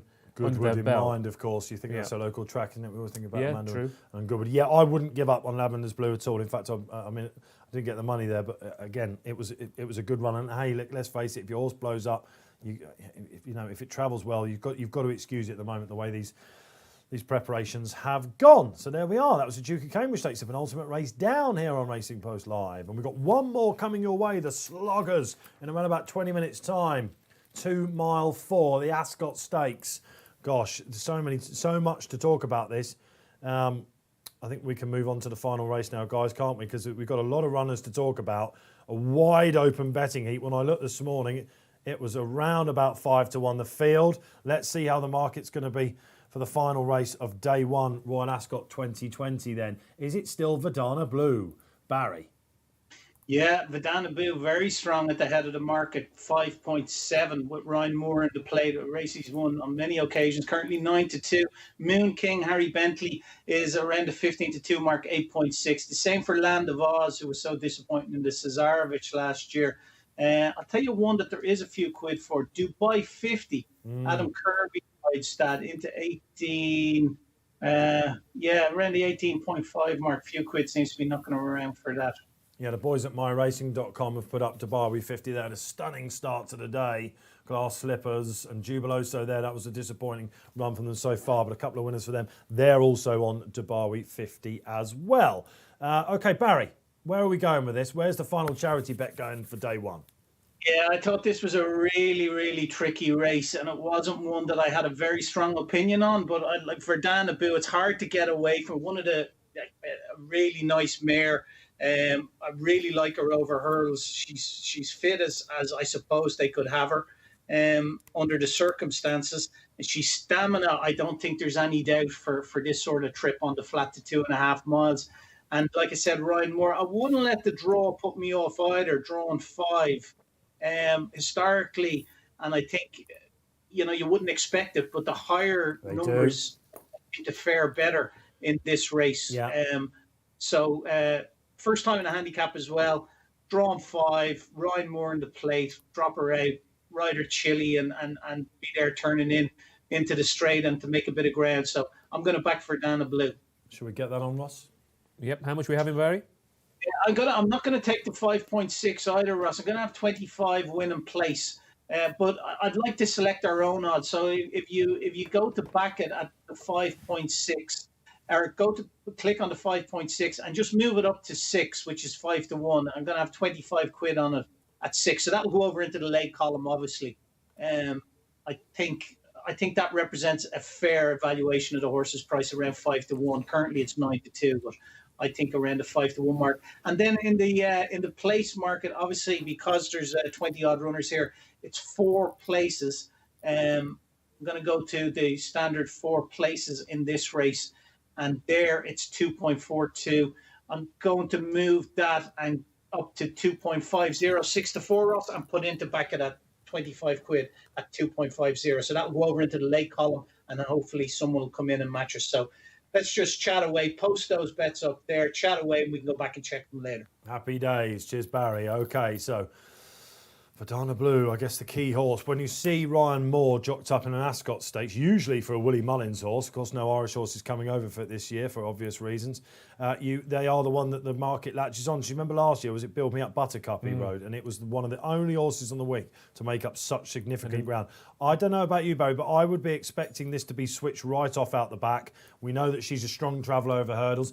Luckily, the one thing we were talking about this morning when we did our feature show at the Racing Post was that is the rain going to scupper? It hasn't really come, has it? Nope. It's a handicap debut. She's very lightly raced on the flat. However, the one massive tick she has in her favour for this, the last 10 runners have all been over hurdles that have gone on to win this. And I think the key thing to mention this year is that normally, I mean, last year there was 10, 11, 12 qualifiers for that maybe. Right. This year, because of the problems we've had, we haven't had it. I mean, we've got Verdana Blue, and you have to go quite a long way down to find the next one. Blue Laureate. Yes, he's won, absolutely. Coeur de Lion, who's run really well in this race the last couple of times. Asciutto and San Benedito. So many people out there, Jumps fans knowing him. I mean, the market was last year was dominated by Irish hurdlers in particular. That's been the way to go, hasn't it? Yeah. Willie Mullins is absolutely dominating this. So Willie will be. This is probably the bit where he's taking the dog for a walk. And I again, imagine they're going to want to watch the telly. As we said at Cheltenham, which is remarkable given how badly handicapped they are. But So we've got a lot of flat horses. Yeah. Got a lot of flat horses dominating here. Land of Oz, Moon King, Summer Moon. Horses who are bringing 3-year-old handicap form from last year into it. But I thought Blue Laureate was very interesting. I wouldn't back him to place because I wouldn't back him to win. Sorry, because I don't think he's. I think he's a few sandwiches short of a picnic potentially, which I empathise with. But his form over this trip, his form at this track, I think he'll be running on late, and I think 4 places. I mean, to be fair, this mark we've got all the way down to 6 places for this market. So I think Blue Laureate to finish in the frame would be the. Hopefully sending me out on a high. He's run 4 times at the track. You ready? Second, third, and 8th. I'm not sure. I can't remember where the 8th was, but yeah, you've got that in your favour. He's Ian Williams, who is absolutely genius with these stayers. The 8th was the Shergar Cup. That doesn't count. That doesn't count. No, that doesn't count. I think if there was one positive about this rearranged calendar, it's that the Shergar Cup. No Shergar Cup in 2020. That's very harsh, lads. Very, very harsh. It's a meeting I really thoroughly enjoy every year. Yeah, that's because you come over on your jolly up. You probably get to go and hobnob with all the international stars. Excuse me, I resemble that remark. While the rest of us are stuck in the office, stuck in the studio, having to go on. Whoa! Talking about being stuck. Talking about being stuck. The studio's coming to Barry Oz, absolutely over the moon. We're going to have to get one of the guys in. That's the hobnob comment. Rob from the gallery. We'll have to keep it on Barry for a minute. Unbelievable scenes. If this doesn't make the highlights reel, nothing will. This is a slick production, I'll have you know. This is a keep in for one of the takeouts. Definitely. That's called karma. That's karma. The hobnobbing question. If you didn't see what happened, well done, Rob. Rob Lee's come in and absolutely fixed it. The studio came for me. Absolutely no expense spared on this No studio. expense. Absolutely. They've been absolutely fine so far. We've been swimming. It's all gone to pot and that nearly... I'll tell you what. The thing is, I've had one bet in this so far. I'm not having another one. I'm disappointed because I rigged that to happen half an hour ago and it's late. So I'm gutted. You fancied sitting in this chair like everyone else does. No, okay, all right. Back to business. Blue Laureate then for Ross. Absolute unbelievable scenes. It was all in danger of falling apart. I like Land of Oz, who has been the big mover, I think, Barry, hasn't it, in the anti-post market? Yeah. I don't know. What happened to him in Cesarovic last year when he was well fancied? It was just... I mentioned that earlier. He was just far too keen, Barry. And if you remember, that was probably... It was one of these Prescott improvers, wasn't he? Bang, bang, bang, bang, bang sequence. Soft ground, I think soft ground, and I think forget about that. Smart Prescott's had 4 winners in the last 10 days or something like that. He won yesterday. He won yesterday that I backed. That just got up in the shadows of the post. They are running well, and you usually associate every year, don't back Prescott horses in April or May, wait for June. Well, Sir Mark has kept it business as usual at home, and despite not having those couple of runs early, the horses are still running really, really well. He's drawn in 1, which again is not ideal. And to go back to what you were saying about the draw, Barry, again, crunched the numbers for these and done loads of previews for certain booklets we've been doing here at the Racing Post over the years. We tend to think, if you think about where the stalls are, there's a really long run into the first corner, and the high number, you're absolutely over the moon with that, aren't you? You're absolutely over the moon with that. It's more. I'm just thinking of the stick that a couple of us got for various clips that went up on Twitter over the Cheltenham Festival, and I'm just thinking if that doesn't go out immediately, then yes, indeed, Barry, you're absolutely delighted all right. about that. I'm going to get my head back in the game now. No doubt, my legion of followers watching on YouTube and Facebook are absolutely giving me a lot of support. Let your comments know. Did you quite get the takeout? I'm not sure. The boys in the gallery. I think they did. Yes, they did. How lovely. Okay, let us know what you think about that. Don't worry, I'm still here. I can still make my 4 days. I've got to get home on the tube, but... If you were wearing a top hat, that would have taken the impact. So probably would have. Once again, the top hat would have saved me, wouldn't it? Absolutely. I'll be scratching around for one. I do have one at home, actually. But if I go back to this draw quickly, it's because they scrimmage on the inside and the low numbers. You would think about it on the turning track, and left-hand turning track, they'd be right. The high numbers have held sway. So that's a slight worry for a horse that can be a bit keen. But his return on the all-weather did scream that this is where we wanted to go. That was at Chelmsford last week behind a horse called Collide, who runs later in the week for Hugo Palmer, who Hugo loves, I can tell you that. So that's my play. I've not gone for the hurdler. You think after all these years, you just look for the Willie Mullins hurdler, who's probably Ryan Moore or one of the bigger ones. But as you said, I'm going to take solace from what you said, Ross. You're probably right on that theory somewhere on the line. is that the fitness of the hurdlers. They haven't had that usual campaign, have they? So, and you're right, there aren't that many of them. Well, I think that's the thing. If you're looking at the trends of a race or the historical context of a race, but when everything's changed, it's hard to then apply that to a year like this, isn't it? None of it makes sense really in that regard. So it is a very different race. I mean, there are a few. We've got a Shooter, Carn Top. Yar Salam was another one, wasn't it, for Team Pipe? Yep. David Pipe and Martin Pipe won this race, of course, for Tom Marquand, my big riding oak for the year. First-time visor for the 7-horse there. Before we go to see what Paul Keeley says, should we just have a quick reminder of the market, Barry? Is it are punters really getting stuck in and playing up their winnings now for the final race at Ascot? Yeah. They certainly are, Dave. Yeah, and Verdana Blue's into 5.2 now. So me looking the back of that 6 seems a bit of a pipe dream at the moment. We might have to reevaluate that, Ross, and pull it down to around the 5.5 mark to see if we get matched. Yeah, neither of them have been. The place market hasn't been matched either. So the place market will be direct correlation to the win market. So if it's come in the win market, we definitely won't be matching the place market. That's for sure. Land of Oz still continues to be money for that, at 7.6, along with Moon King. Do you want to shorten the place odds as well, Barry? 2.4 maybe, or? Yeah, pull it down to 2.4. I'd say we get done at 5.3, 5.4 on the on Verdana Blue in the win market. So I'll put it in at 5.5, and we'll reevaluate before the off. Perhaps. Yeah, that sounds good. Yeah. Okay, so listen, wide open betting as you'd expect. No Willie Mullins horses this year. Nicky Henderson holds the favourite. Nicky Henderson has won this back in 2010 or something. It was 2011 with Veiled. Happened to be another mare as well. Went on to be a good horse for Cheveley Park. Let's see what Mr. Paul Keeley thinks about the final. I backed 2 in the last against Verdana Blue. I think will be a drifting favourite on the rain softened ground because the trip is a worry. Moon King is tough as old boots and looks like he'll stay forever. And Ribblesdale 50 has such a stack of good form in big handicap races over long distances that you've got to put him in as well. He was second in this 2 years ago with 3 Willie Mullins horses around him, and there were no Irish horses this year. Dubawi 50, indeed, that's second. And of course, in the race a couple of years ago, he's danced most of the dances and he's stayed in races. He's a lovely, lovely animal for Karen McClintock and the Roonies, and of course Moon King. Now Moon King is interesting, isn't he? I think he probably might have liked a little bit more rain, but he's got that £3 penalty, which I guess swings you towards Blue Laureate, doesn't it? Because they were very close when they first met on their return 8 days ago. He's got a lovely attitude, Moon King. Could he be potentially the Melbourne Cup type horse in this, or the Cesarewitch horse going forward, maybe? Yeah, absolutely. I mean, he progressed through the ranks last year, and you do worry when a horse fires up the handicap that exaggeratedly, that when they come back next year that they might struggle to get off at that level. But Moon King had absolutely no problem whatsoever. You're right, he does like a bit of cut underfoot. He's a real strong stayer. We're just seeing a replay here on the TV of his win at Chester. I mean, he is a strong stayer, but to have the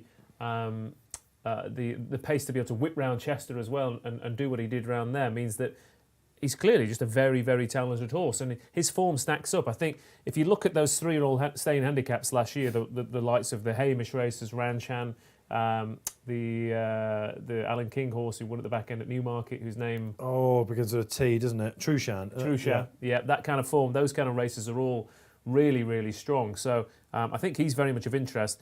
He is, again, like you said, it hasn't rained, and he's drawn out in 16, which I'd prefer to be 16 than 1, put it that way. Yeah. But I just wonder whether this is his type of race, and whether he's going to get more of a better feel as the year goes on. I wonder if a visit to York might be in the offing. Yeah, I can absolutely see that. Yeah, from something. Yeah, absolutely, something like the Mallard or something like that. Yeah. Okay, so what about Summer Moon? This is a horse I want to concentrate on now for Braveheart, Mark Johnson. Who was, of course, 4th in the Cesarewitch when last seen, gelded since. That was a massive run, if you remember. He was up there all the way throughout in that. It wasn't his last run, of course, he ran behind Trushan, but he got beaten by Stratum in the Cesarewitch. Now, you always look for a Cesarewitch horse coming out of this race. You know, if you're an analyst writing about where horses might go out of the Ascot Stakes, it's always the Ces. We've got a horse here who was 3rd in it, I should have said, sorry, and he had an absolute blinder in that. Yeah, he did. He absolutely did run an absolute blinder. My worry for him is his run style, which suits Newmarket, you know, being on the heels and kicking on. Yes. However, I would worry, like he did last year, running the King George handicap here, King George V handicap last year, and he was there to be kind of a bit shot at, and he got swallowed up by runners coming late. So sitting duck. Yeah, I worry whether that might happen with him. I I mean, I'm hoping Mark Johnson has a good week. I fancy quite a few of his 2-year-olds, and obviously we haven't seen any really of his challenges yet. So I hope he runs well enough. Him and Rochester House shape encouragingly, and he is very positive in the market.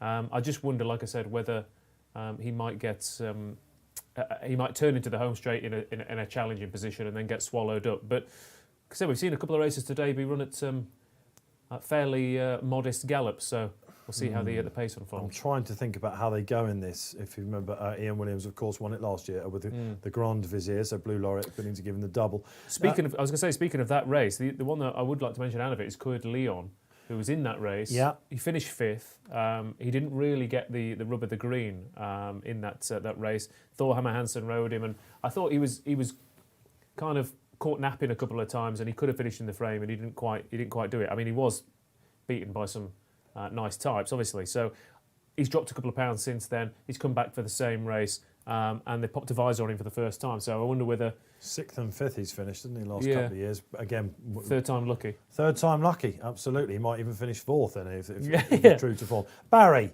any thoughts on the market? Is there anything that's, or is it now becoming a little bit stagnated as they go down to the post? Yeah, the favourite steady away at around that 5.4, 5.5 mark. It's the same with Moon King and Land of Oz. Their prices haven't contracted much at all, really. Some money. Rochester House is an interesting one. It's another one of Mark Johnson's, and it's in the same ownership as Land of Oz. Yeah.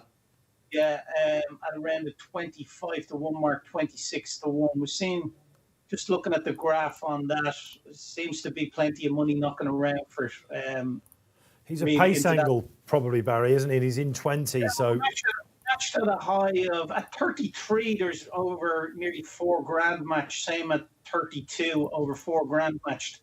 So he's currently at 27 now. So it's the flag one of the outsiders. Like you say, Dave, yeah, potential place bet maybe in the place market if you go traditional 4 places. So to finish in the first 4, he's currently a 4 to 1 chance. That could be a potential for anyone out there looking to have a bet in the race. Yeah, I wouldn't put you off him again. He's really tough, and he's got some big field handicap form. Sylvester de Souza takes the ride. He has been. We have been matched, by the way, Barry, on Verdana Blue. Aye. In its 2.4. The market's starting to edge back out again, so we're in at 5.5 and win 2.4 place for you, Barry.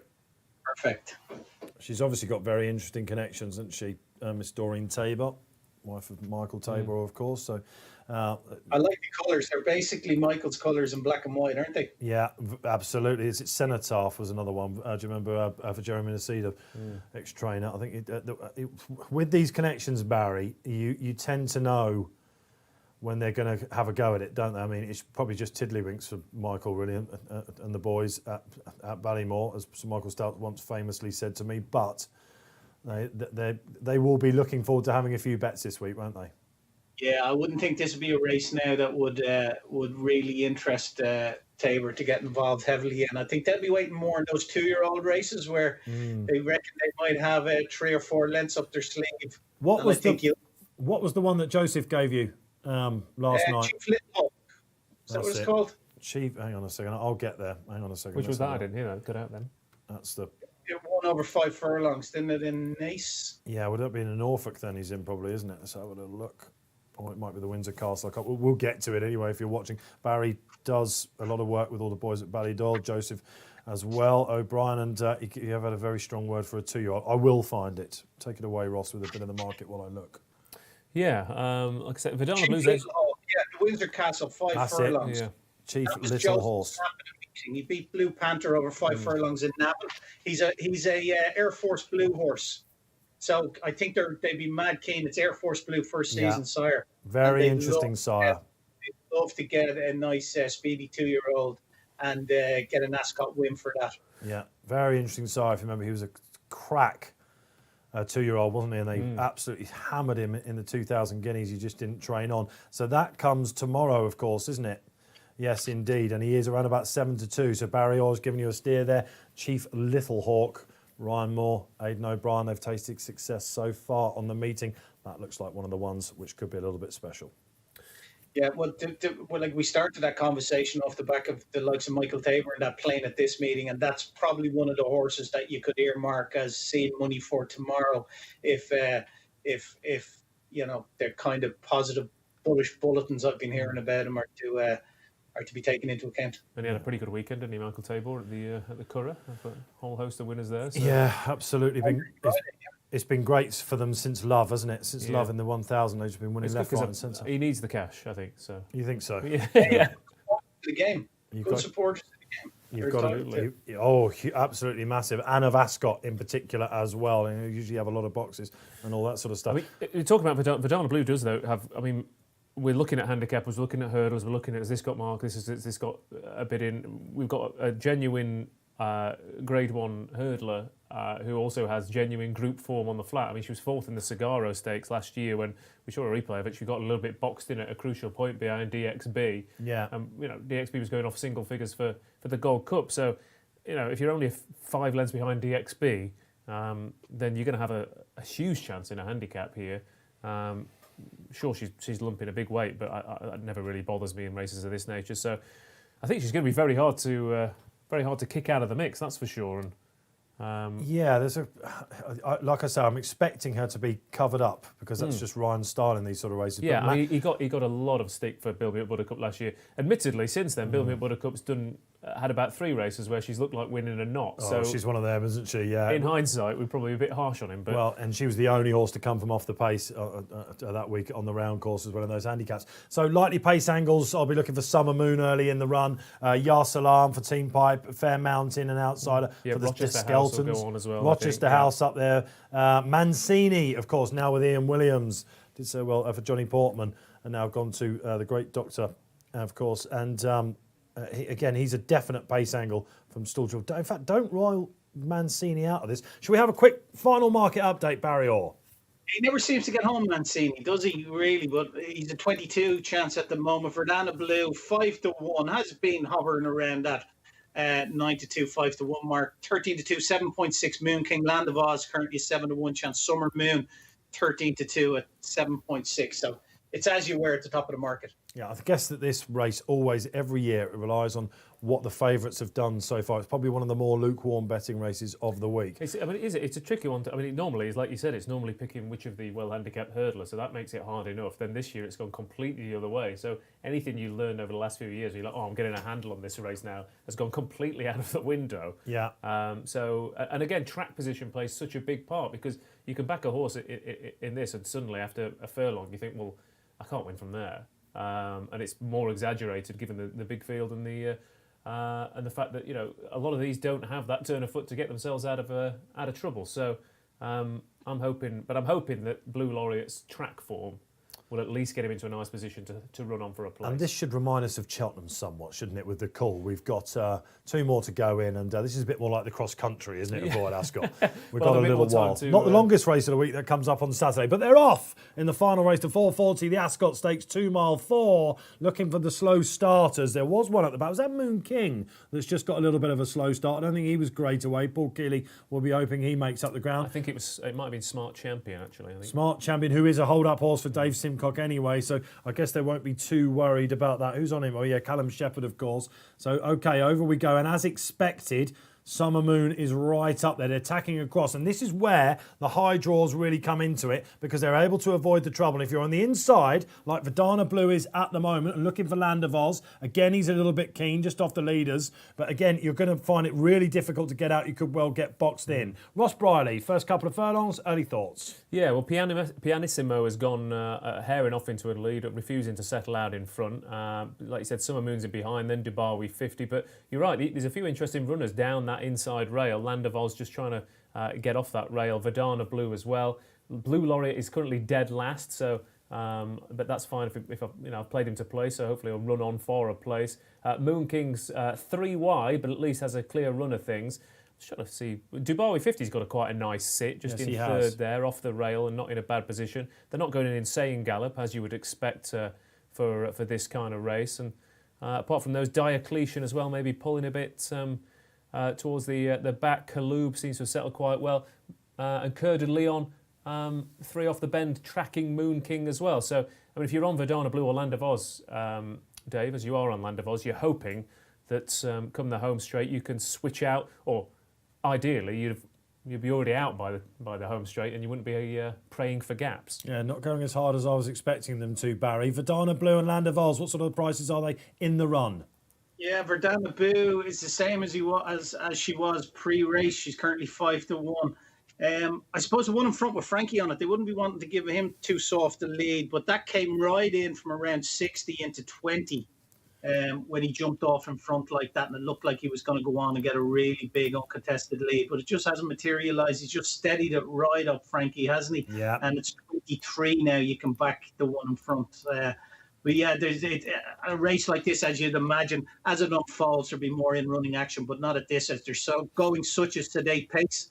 There's no real action in running at the moment. Yeah, you wouldn't want to be right out the back at the moment, and over half the field are definitely taking a good pull. None more so than Derby 50 at the minute. Summer Moon, first run since being gelded. We know he stays all day, Joe Fanning on, but he's really pulling Joe's arms out. Diocletian for the Baldings and David Probert, first time heard. We can see why he's wearing that. It is just potentially starting to warm up because those right out the back, Ross Brierley, San Benedito in particular, are starting to say, no, you're not having this all your own way. Yeah, Moon King's starting to come into it as well. He's in a nice position. Kalub, interesting that a few of them are now trying to come and challenge Pianissimo. Summer Moon is dragging himself to the front. Like I said to you, I think he's actually shortened up in running. I assume that's because there hasn't been that much of a pace. And I wonder whether punters are thinking that Joe Fanning is going to kick on and do what Frankie did on the round track earlier on and maybe grab the bull by the horns. But I don't know. I think he might have gone a little bit too soon for the round course here at Ascot. As I said to you before, he has got swallowed up here in the past. Frankie Dettori now rowing away on Pianissimo. Derby 50 in the stalking point. Kalub's right up there for Gary Moore and Jim Crowley on a 4-timer.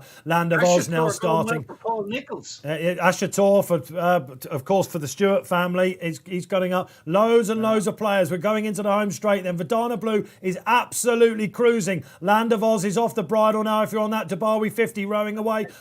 Looking for anything to... Verdana Blue's got a wall of horses. Here comes Moon King. Ashator out the back. Coeur de Leon right out the wide outside. Rochester House, absolutely. How many chances do you want? Mancini not giving in. Come on, Land of Oz. You get this. You're the big stayer. Come on, my son. Come on, Ryan. Summer Moon still out in front. Verdana Blue coming. Coeur de Leon. Will he make it third time lucky in the race for Ross Brierley? It's between these three. Rochester House is out there. Verdana Blue is digging deep. Ryan Moore throwing the kitchen sink. Could this be another favourite on the Royal Ascot opening day? It looks the case. Oh, Coeur de Leon's got him. Coeur de Leon gets up at the finish. Alan King, take a bow. Ryan Moore just didn't quite get home on Verdana Blue. Absolutely every chance after finding trouble. Summer Moon, what a gutsy horse he is. And back in fourth, it looked like Moon King was coming late. Yeah, fantastic finish. And again, I mean, third time lucky. Thor Hammer Hansen has learned from last year because he made a concerted effort again to make sure he was three wide in the early stages of the race. And he has come with a big run down the centre of the track, whereas last year he was fighting for room. Verdana Blues, I mean, Ryan has done everything right on that horse. He's got out at the right time. He's kicked on at the right point, and he's just been beaten by another hurdler. I mean, the race has been... We're saying there weren't many hurdlers in the race, and they finished first 1-2. Yeah, and he was conceding on the mare £9 as well, which may well have swung the way over 2 Mile 4. What an exciting race! Some different decibels in the studio, weren't they, coming up there? Summer Moon's on an absolute blinder. Was that Land of Oz that's he was again just a bit too keen, Barry, wasn't he? Yeah. Yeah, he certainly was. Yeah, just looking at the in-play as it unfolded here. Interestingly, Verdana Blue only hit a low of 2.06, just 11 to 10 in running. Your winner hit a high of 190. He must have been behind a wall. I didn't see where he came from. All I had eyes for was Verdana Blue. Was that in-running carnage then, Barry? It's a saying that I've not said yet on the show. In-running carnage. I wouldn't consider it carnage, no, when you consider that the runner-up for Verdana Blue only hit a low of 2.06, but Coeur de Leon, 190 in running Coeur de Leon, and had a Betfair SP of 27. I think the Summer Moon also hit 204 as well. Moon King's on a blinder, isn't he? We said beforehand, Paul Keeley's pick, that probably the ground, softer the better for him, I think, and they'll be really happy with that. Cesarewicz all the way, I'd imagine. He's a Dow, smart champion, running an absolute blinder after that horrible start as well, didn't he? So smart. It was actually smart champion that got the fourth there. So Coeur de Leon, Betfair SP of what was it Barry said 28s. 27, yeah. 27, that lovely, lovely. Vidana Blue, those of you that took the faith, you must have been getting very excited there. Possibly lost your voice. Summer Moon, the horse to take out of it, no doubt, because this is not an easy race to make all in. He gave it such a good shot considering he was keen early. And Smart Champion, Tom Segal, price-wise pick, creeping into the frame at 22-1. Industry SP there as well. As ever, again, 20 horses abreast a furlong out. You're thinking, where's it coming from? And it's lovely to see a horse like this, you know, come back to a race, make it third time lucky. He wasn't quite the hurdler they expected him to be. I think, remember, he was a decent juvenile hurdler, wasn't he? A really good dual purpose horse. Alan King would be absolutely elated this. And what a story, young Tor Hammer Hansen. Yeah, and I think the key thing is as well, again, he got a bit of stick last year for his ride. Well, at least a couple of people I know backed him and said, well, he was never in a particularly good position and he's a £5 claimer on the big stage and all that kind of thing. But you give someone a chance to learn from their mistakes, and he's done just that because he was boxed in a bit last year and he didn't get the best of runs and finish 5th. This year, it was that big move to swing wide and challenge down the centre of the track whilst everything else was trying to duck and weave for a place. And he's come from, you know, he's passed 10, 12 horses on the run-in. So, you know, it was clearly a plan to do things differently, and it's paid off for him. And like you said, he's a young lad who is learning from his mistakes, and it means a Royal Ascot winner means something to every jockey, even if you've ridden 20 of them already. But if you're a £5 claimer and you're having to pick and choose, you can't pick and choose your rides. This is why it's interesting, because that's only his third ride back, because up until last week, you could only have a £3 allowance. It had to be senior jockeys and jockeys that had just a £3 allowance. So he's actually, that's just his third ride back this season. Well, and his first two were yesterday at Chepstow in 5 and 6 furlong sprints. So it's a very, very different. Getting the cobwebs out. First time visor does the trick then for Coeur de Lion in the final race here on Racing Post Live. The opening day of 2020 Royal Ascot. I mean, it's been chaotic, it's been melodramatic. We've talked about future targets for horses, which is an absolute pleasure. Ross? It's been a great day. It's been a cracking day. Like I said, we're well and truly warmed up now, aren't we? You've warmed up the Betfair portal for us. You're doing some great work for Barry. Barry, how's the day gone? Were you expecting a little bit more, be honest? Yeah, I think we've done okay for the charity. Couple of placed horses managed to squeak in. We could have done with the second and the last for Dana Blue winning. But it's been a good day, and to spend it in your company. And Ross, I couldn't ask for more. Well, you've brought the class edge with the costume on. You know, you've got I'll tell you what. I know a few militant people. That have still gone and got all the clobber, and they're having their socially distanced things or whatever, TVs outside while it's not raining and stuff. But I think Barry Orr's taking it to a new level there. Absolutely. I'd like to see you smart enough for tomorrow, please, Mr. It's gonna happen, is it? Mr. All right, Orton. Great. I mean, it's a long day for me here, Barry, but I'll take your point. I mean, and you've taken a pretty big blow to the head as well. So it all came crashing down around me at one point when I said about Barry and hobnobbing. I should have known better because I've not been guilty of that myself. He's got assassins in every corner. Yeah, listen. Exactly. If it's not the lightning bolt on the way home now, I'll be surprised. So, listen, we're wrapping up here the first day of Racing Post Live here on Betfair Exchange with us as well. It's been madness, hasn't it? I mean, we were envisaging this, guys, weren't we, in lockdown and thinking, what is it going to look like? It's been a real success. Highlight, star, performance, Batash? I think Batash would have to be, we had some crackers, haven't we? Batash, Frankly Darling. I thought the ride on Nazif was a blinder. Yeah. Batash bouncing back and destroying his rivals was probably the most visually impressive performance of the day. Absolutely. The Marmite horse has gone in. A couple of short ones, Frankie and Gosden, who said, but Frankly Darling and Oaks Mover as well. Barry, highlight of the day? I think Batash did what you'd expect him to do. So for me, the highlight of the day was Frankly Darling. The way she destroyed what was a decent enough field of fillies. She looked something really special. There we are. So look, my highlight of the day. I don't know. I think probably Circus Maximus defying that drift. It all looked like it was, one of these stinking moves, and he really toughed it out. So lots to talk about. Lots. Do read your members club tonight for all the quotes. You can get the replays, watch it all back. Day one. Let's hope you got the money. My thanks to Ross Brierley. You'll be back on Thursday. Absolutely. Can't wait for that. Barry Ort. See you this time tomorrow, Barry.